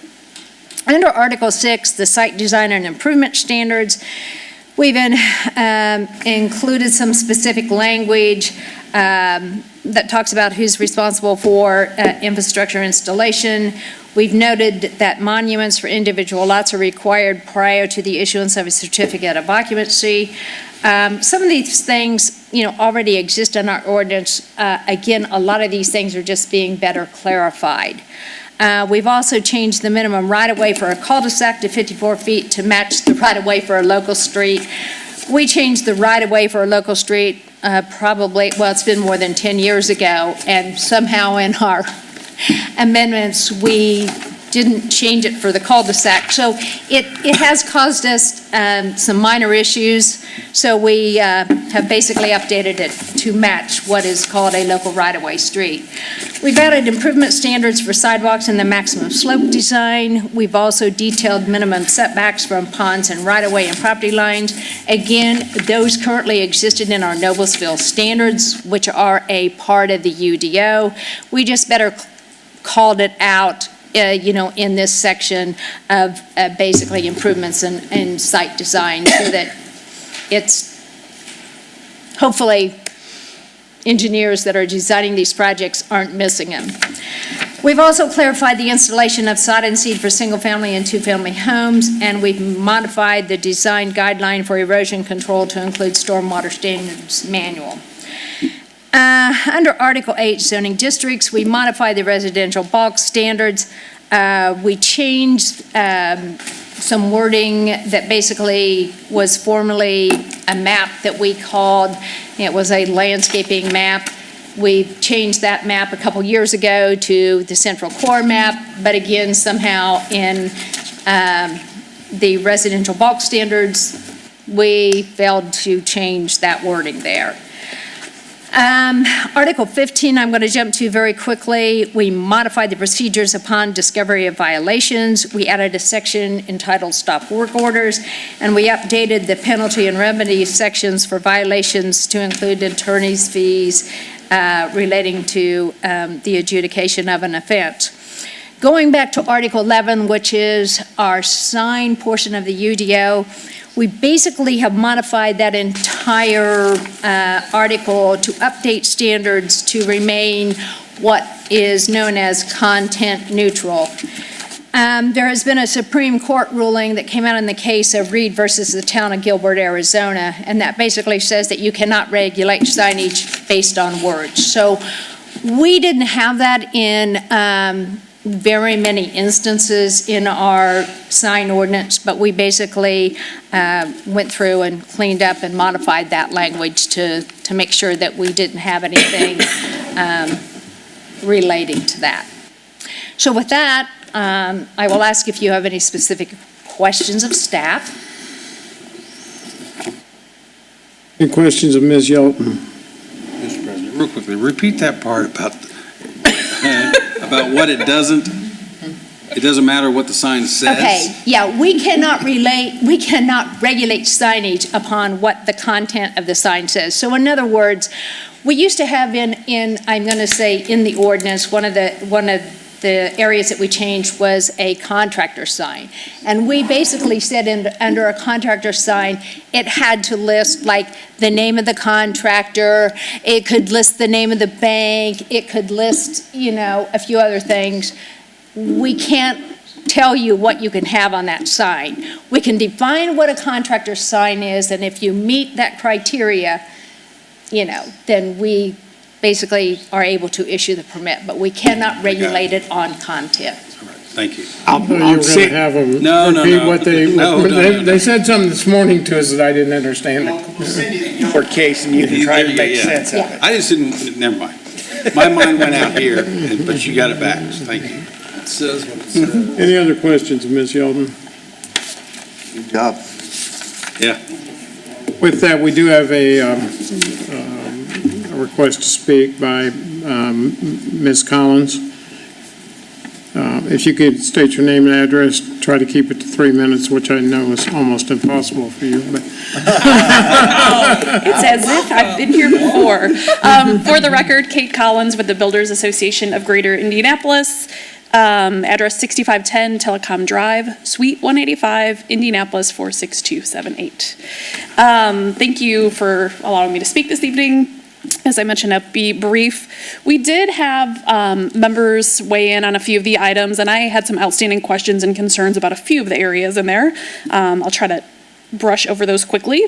In section 2 on page 4, we had a member raise a valid point. The language was changed from date of TAC meeting to start the clock, if you will. There was some concern about if it's a really big project, sometimes those things don't get done in that compressed timeline, and that they prefer the language as is. Wondered if there was an issue that would have caused that change, or if there are a series of issues that we should be aware of that are leading to that timeline change. Second, probably, I would say the biggest overarching concern, I noticed in 3 or 4 sections, pages 7, 8, 11, and 12, there seems to be some language regarding certificates of occupancy and issuance of permits that conflicts with a recently adopted state statute. So it just became effective on July 1. I can send you this code citation if you'd like, but it was House Enrolled Act 1128, and they outline conditions. If a community requires a bond, there are conditions under which a certificate of occupancy or permit must or must not be held up. So the way that I read these portions, those two things don't align. So I have some concerns about that. I had a question about sodding front yards. I think it's generally common practice for most of our builders, but some of the folks that do renovations and on your lot building wondered if that was only for subdivision only, since it's under that kind of subdivision control section. On the stop work order language, I don't think that anybody really has a problem with having that clarity, but again, just wondering if there are issues that are leading to that change or requiring that language in there. Penalties that would include attorney's fees seem to push what's common practice in central Indiana in ordinance. That's sort of a concern of ours. I don't know under which circumstances those would be imposed, so some clarity around that would be helpful. And I think my other questions about signage were cleared up. So I am happy to answer questions you have if you have any. Okay, thank you. Ms. Yelton, would you, or Ms. Reed, would you like to respond, or somebody here? Joyce Ann's hiding over there. One of you experts on all of that language want to respond up here? We'll take turns here for a couple of those items. All right. I will talk about the House bill that Ms. Collins brought up. We had our attorney Steve Unger review it, and also Mr. Howard has been brought up to speed as well. As our attorney reads the language in both the UDO and the revisions, he does not see anything specifically that says we can withhold a C of O for the items that are in question. So at this point, there is no conflict with that particular House bill in question. You had the answer on this section too? I'm not sure what the question was. Okay, so in section 2 here. Kate, what specifically was your question in section 2? Section 2, okay, so there's revised language to state from the date of the TAC meeting. The previous language, I believe, related to, it was section 2. It was approval of TAC plans. Okay. Here's what we get into, and can't. Versus an approval. So having the clock start at an approval versus when you first have that meeting, sometimes there is a lot of discussion and a lot of changes and compromise that's made, and that clock might run out. Okay. Let me just say that the reason why we went through this amendment is because we basically, when we've been reviewing plans, and it seems to be happening more frequently, that, you know, they'll come before us at the Technical Advisory Committee, let's say in January. We give them our comment. It might be 45 days before they even respond to the comment. And then, you know, we might generate some additional comments. So there's another 45 days that continue to go by. Most of these comments, and many times these comments are very minor. So in other words, there are minor things that could be fixed very quickly, brought back to us within a reasonable amount of time, and, kind of move forward. The date of approval, makes it a little bit harder for us to, I'm going to say, kind of enforce. Because what happens sometimes is, well, I'll say for instance, within the city, on the technical advisory committee, there's somebody from planning, somebody from engineering, there's fire department, there's MS4. So MS4 may have signed off on it today. 3 weeks later, let's say engineering signs off, fire hasn't signed off and planning hasn't signed off. Sometimes, although that's not full approval, people say, well, I got approval there, so when does my clock really start? So that's why we proposed that amendment, to try to get a little bit better handle on these things going forward. We're talking about a pre-construction meeting that is being held within 6 months.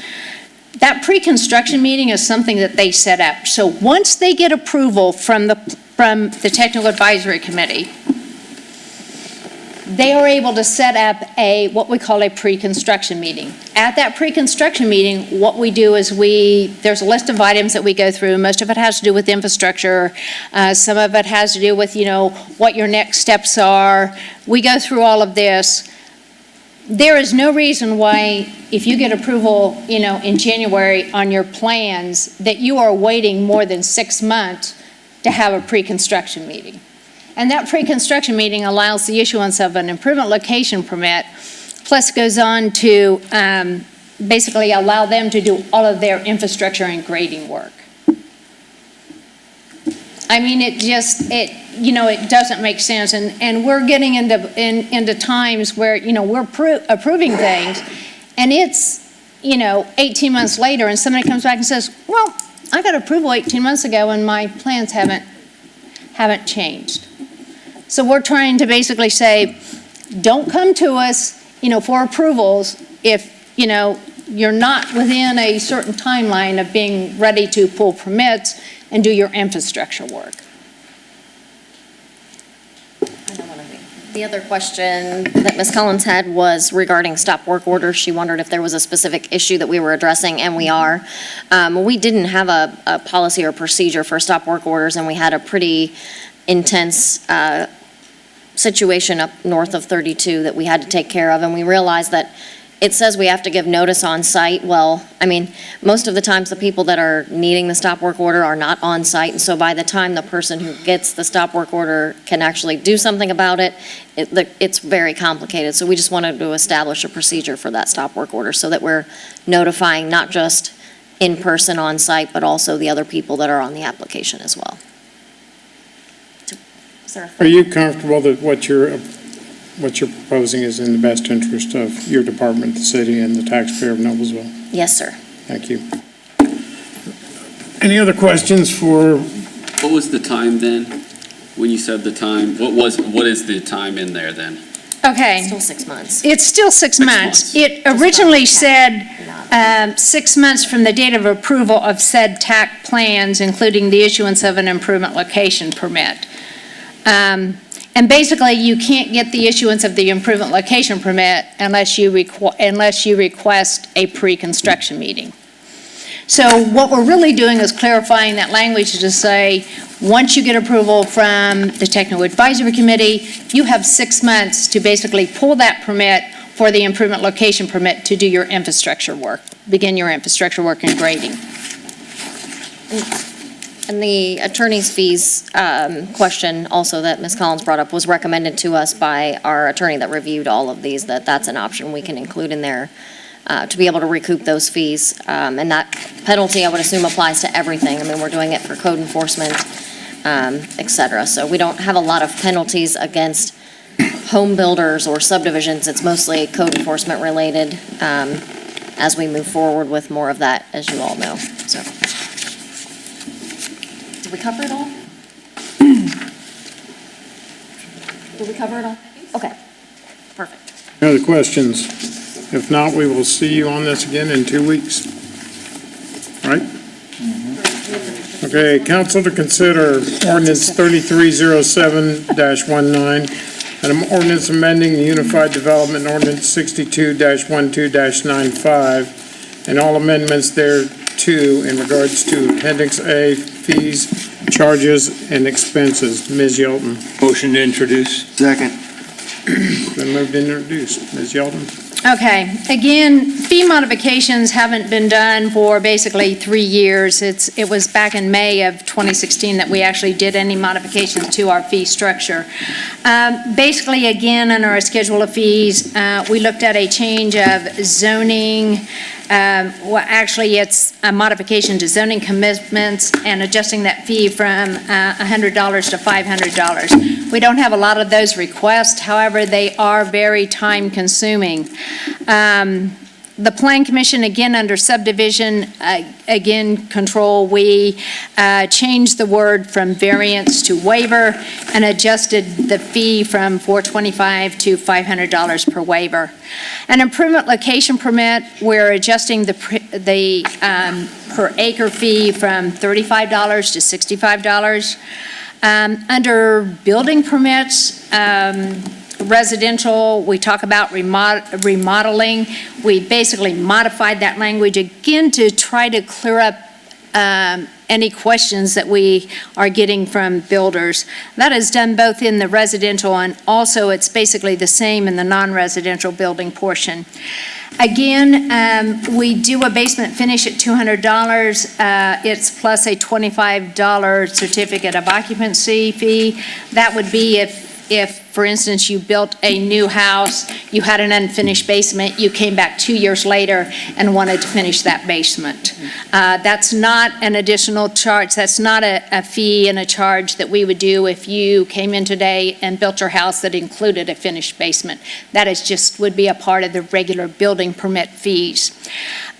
We used to have change of service and electrical upgrade as the same thing. A change of service is really an increase in service size or the phasing on an existing service. An electrical upgrade could include basically adding, a larger transformer. So we've separated out those fees. A change of service, again, went up $25. The electrical upgrade is at $150. We've done the same thing in the non-residential building section. The change of service would be $100, and then if it's an electrical upgrade, it's $200. Under our miscellaneous permits and fees, things such as cell towers, underground vaults, hoods, underground, above-ground tanks, and similar uses. Again, these would all be things that would be added on, let's say, after the fact of the initial, whatever it is that you did. Instead of adding a C of O fee, which is a certificate of occupancy, because obviously you are not going to occupy a cell tower. But we could issue what we also have as a certificate of compliance, which basically says, they are in compliance with all of the codes. So that's the language that we changed for that particular item. We just clarified that a demolition is $150 plus $50 for each additional structure on the same parcel or the same lot. We've actually had people come in and say, well, I'm, removing a building here on parcel A, and then, 3 parcels over, with structures in between that you don't own, I'm removing a building over there. So we just clarified that. We also clarified the amendment to an approved building permit.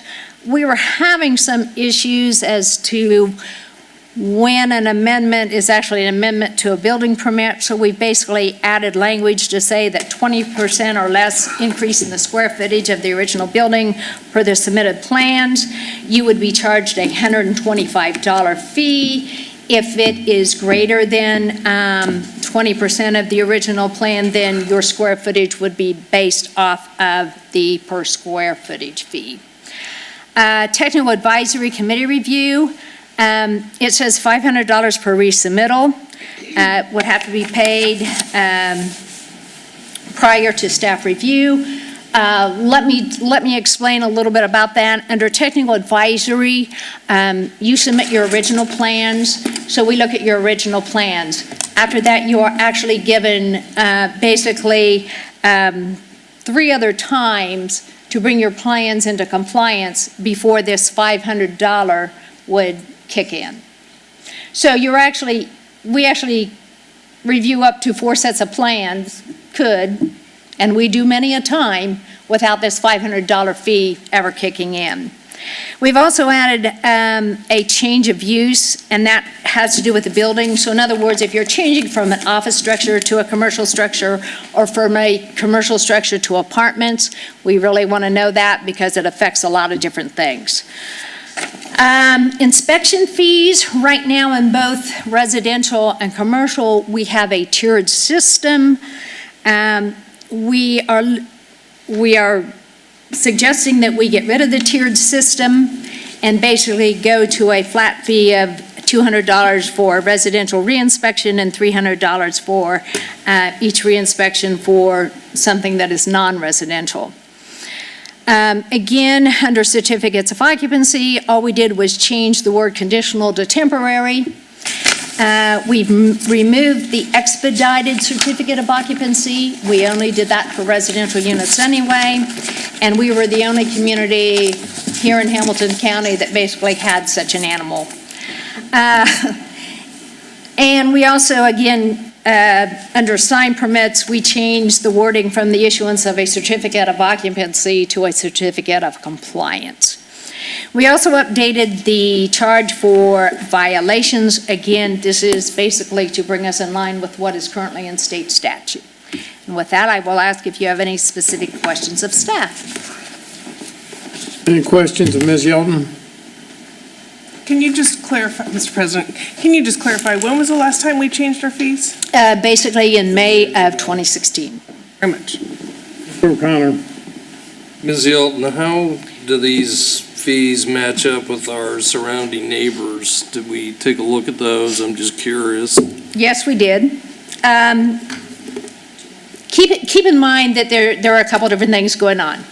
Obviously, not all of the surrounding communities have the same exact items that we have.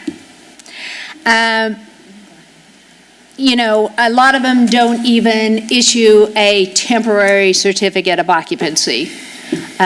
You know, I've had conversations with the building professionals in each one of our surrounding communities, and it was just kind of surprising to hear some of the things that they don't do that we do, or vice versa. As far as, you know, how this aligns with our surrounding communities, the ones that I could compare, we are certainly not the highest. In some cases, we may certainly not be the lowest. Typically, when we do fees, we're the middle of the road. Good enough, thanks. Any other questions, Ms. Yeldon? Ms. Collins, would you like to speak, please? State your name, address. 3 minutes. For the record, Kate Collins, Builders Association of Greater Indianapolis, 6510 Telecom Drive, Suite 185, Indianapolis 46278. I think I was better that time. On this, so I just want to, I understand every community has fees. You all have people to pay and services to provide. Just wanted to hammer home the affordability issue that has been a big conversation in a lot of communities locally. Generally speaking, in Hamilton County, new homes are 4.9 times the average household income in Hamilton County. So Hamilton County's incomes related to new home price, 4.9 times that. On the existing side is 3.7. The national average is 3.4. So the general lending rule is 2.5 to 3.5 times income. Just wanted to take an opportunity to say that anytime we add a fee or regulation, that cost gets passed on, more people are priced out of living here. So wanted that on the record. My biggest question about this were related to the building and zoning violations. I understand that $2,500 civil penalty, it's the maximum civil penalty permitted under the law.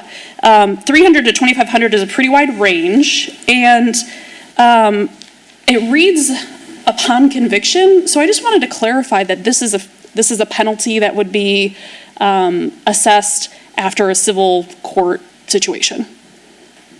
Not just here's a stop work order and a $2,500 penalty.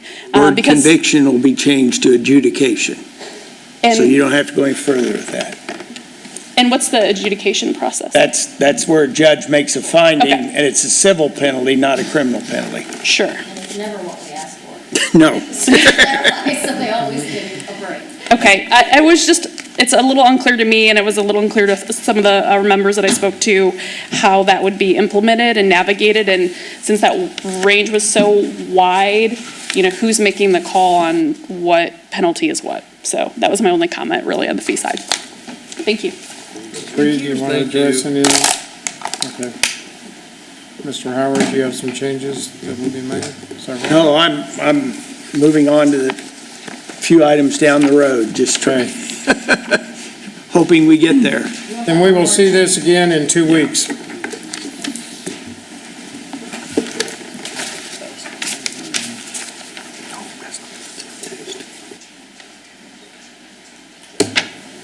Miscellaneous number 1, council consider resolution RC-7-19, a resolution regarding an economic development agreement. Mr. Murray.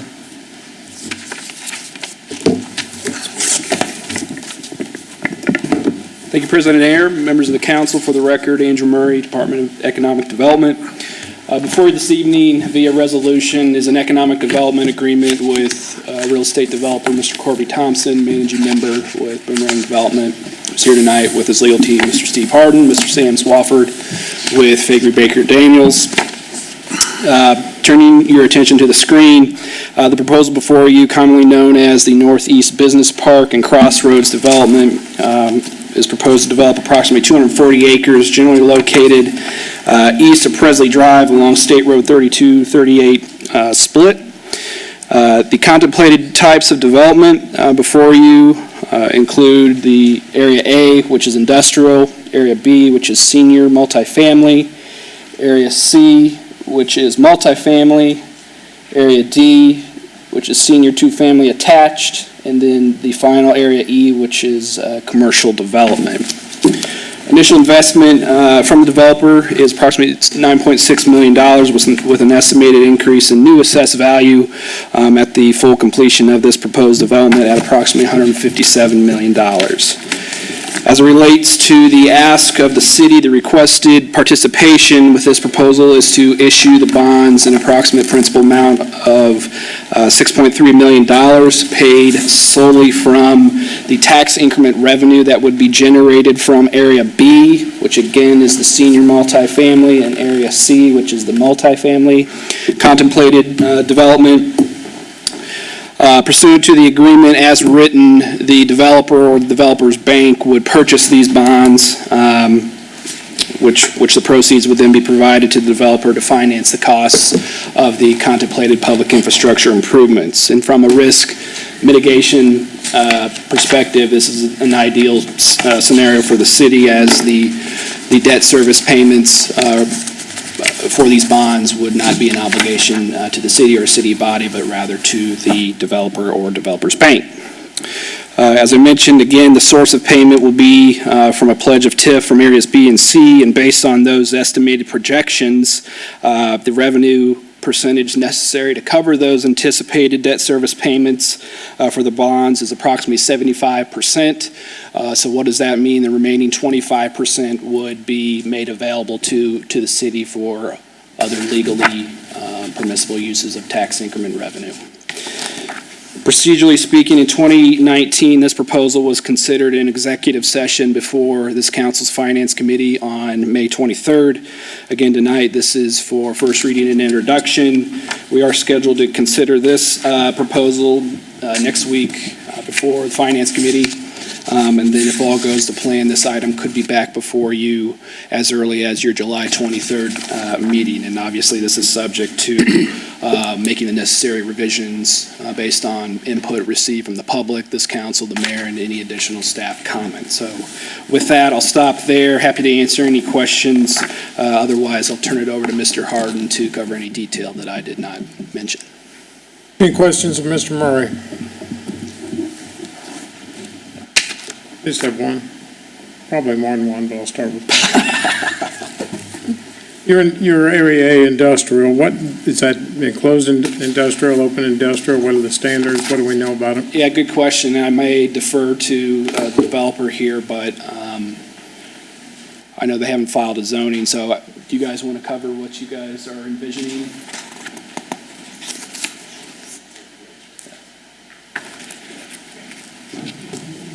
I don't know that they heard the question. So the question, Mr. Harden, what are we contemplating in Area A, which we're showing as industrial? So we're taking it a step at a time. So we're here first on the development agreement. The plan there is, if you're familiar with Metroplex, I mean, that was some of the language that we're using for the proposed zoning ordinance. The city council, you'll control what the actual uses are and the details when that comes forward following this process. So, but that's what the idea is right now. So at this point, you really don't have A, B, C, or A, B, and E defined as to what, where you're at? For E, the commercial area, that's going to be general business and planned business. Area A is the industrial. Trying to have an industrial park, for the city to be able to have that shovel ready. So, I mean, the uses are planned, and then we'll have the zoning ordinance would come forward with your input and guidance as we go through that part of the process as well. Would you be able to, or, I'm not real happy with section 13, the way it's written in here. Because it really doesn't look like it gives us a lot of leeway on what our zoning procedure does. I don't know what page it's on. To me, to give that, make sure, it's absolutely clear that you hold all of the decision-making on the zoning, but we're happy to I understand, but I read what's in writing, not versus. Sure. So, that doesn't seem that it gives us a lot of leeway. Sure, that's no problem. We can update that. Any other, pardon me? Page 17. Any other questions? Anything, Mr. Harden, you want to expand on this a little bit? Yeah, and I won't take up a whole lot of time, but first off, I just want to thank the mayor, Mr. Howard, Andrew, Judy, the finance committee members that are here tonight. We appreciate your guidance and input over the last, I think we began work on this last summer. I think Corby first met with the city probably last February of 18, and then we presented back in the summer, and now things are to the point where we are now, so we greatly appreciate that. Just a couple of highlights you saw in your packet. Some of the numbers that are out there. The current assessed value for the 240 acres is $2.2 million. Post-development, $157 million. The annual property taxes are currently out there at about $46,000, would go up to $3.8. The projected tax increment, as you can see, goes up to 3.1. So the existing taxes continue to flow through to the taxing entities. And then as part of this project, then there'll be new taxes for the school referendum bond repayment of a significant amount of over $600,000. We've got another tab in here that walks through all the different infrastructure improvements. You can see in yellow is the sanitary sewer. We have drainage, pathways, water, and street improvements. And then green here, there's an 1880s farmhouse. That part of the improvements would go towards making that usable for a commercial development. And then we have the summary back here through the package.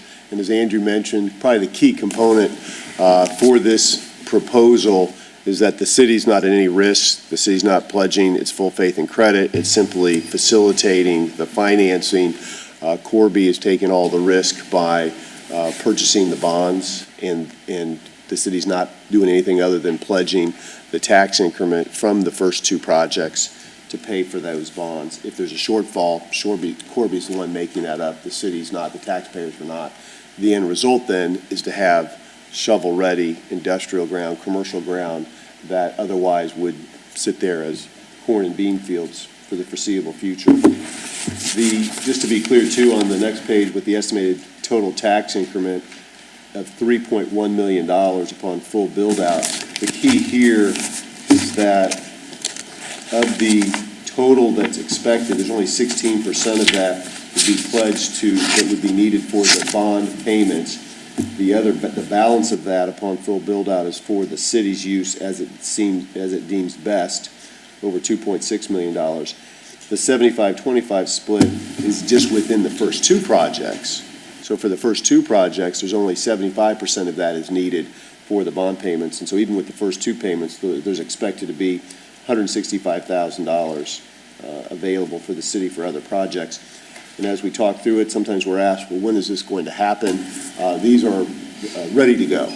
They're ready to get started with the project to hopefully, as you can see, have these first two projects hopefully completed by 2021, assessed in 2022, and the taxes being generated in 2023.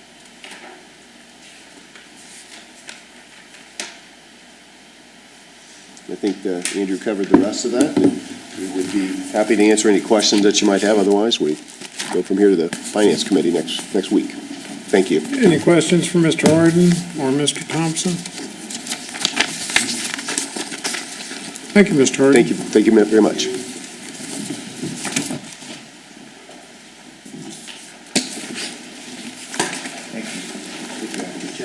Council miscellaneous number 2. Council consider resolution RC 8-19, a resolution concerning land acquisition.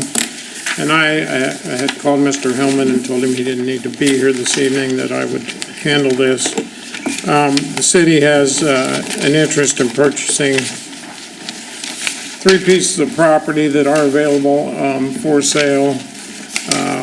One is at 806 South 8th Street, one is at 648 Pleasant Street, and one is at 694 Pleasant Street. All 3 are going to be needed for a future Pleasant Street project and are available at this time. This resolution is subject to appraisals. The city cannot pay more than appraised valuation of the property. We need this resolution, and the properties are in excess of $25,000. So we need this resolution in order to go forward.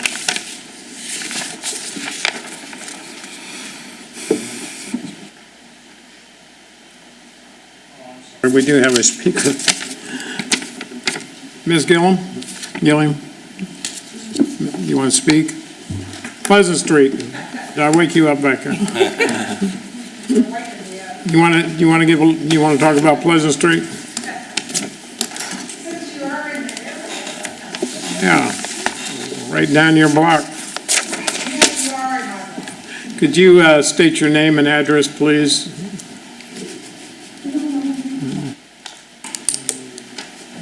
My name, Paula Jo Gilliam, address 575 Walnut Street. Oh, and if you could keep it to 3 minutes. I know that's going to be really hard for you. I know. My question was, would you go over the addresses that you were trying to acquire? Because you can't. Yeah, I did. You may not have heard me. It's right. 806 South 8th Street. Here. 7.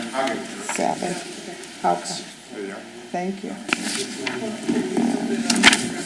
And the other ones are? Those are the 3 at this point. Okay.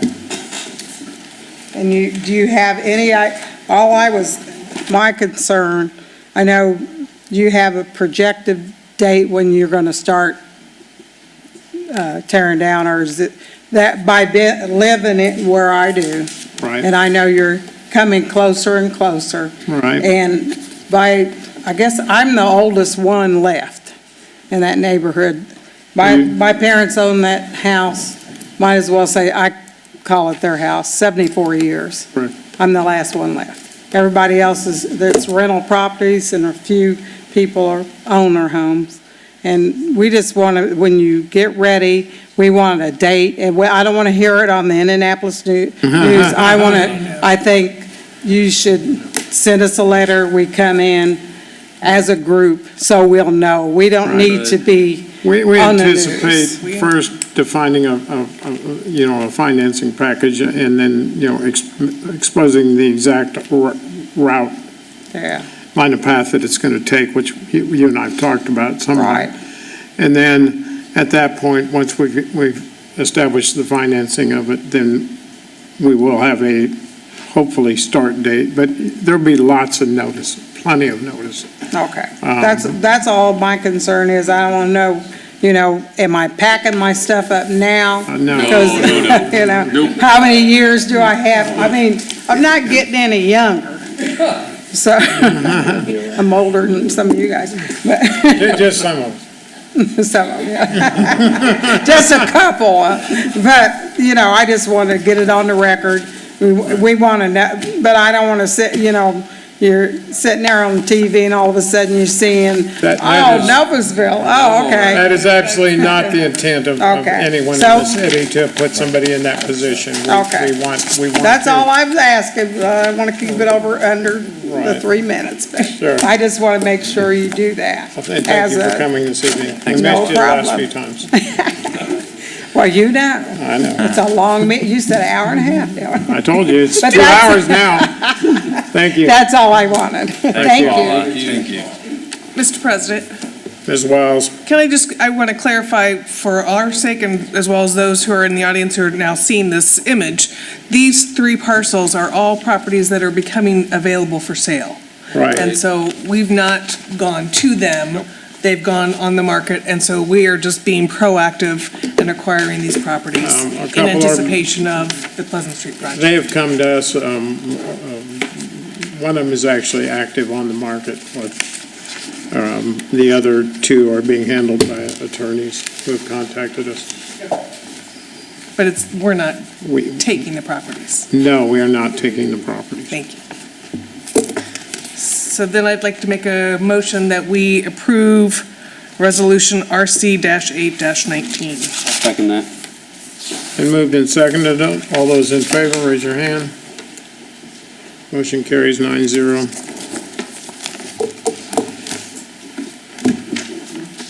Council comments. President, Throw a it was comment. said earlier, but I just wanted to reiterate that 4th of July celebration was terrific. The chamber did a nice job at the lodge, and Mr. Boyce's point earlier, I think it's a great venue. I think that we may have to look at park budgeting. I did talk to Robert a bit about what it costs and the whole infrastructure to go with it, but what a great use of a terrific park that's been there for years and years, and there was shade, it was warm all day on the 4th of July as I marched through the streets of Noblesville, but it was a great event, and we'll have to make sure that we look at that pretty closely come budget time, so. Any other comments? Thank you, Mr. O'Connor. Mr. President, just a thank you to Senator Victoria Sparks. She met and spoke with us as a council this evening before this meeting in an open meeting forum. And it was very informative, and I just want to thank Senator Sparks. Yes. Any other comments? Do I have a motion to adjourn? Second. Been moved and seconded. All those in favor? Aye. Opposed?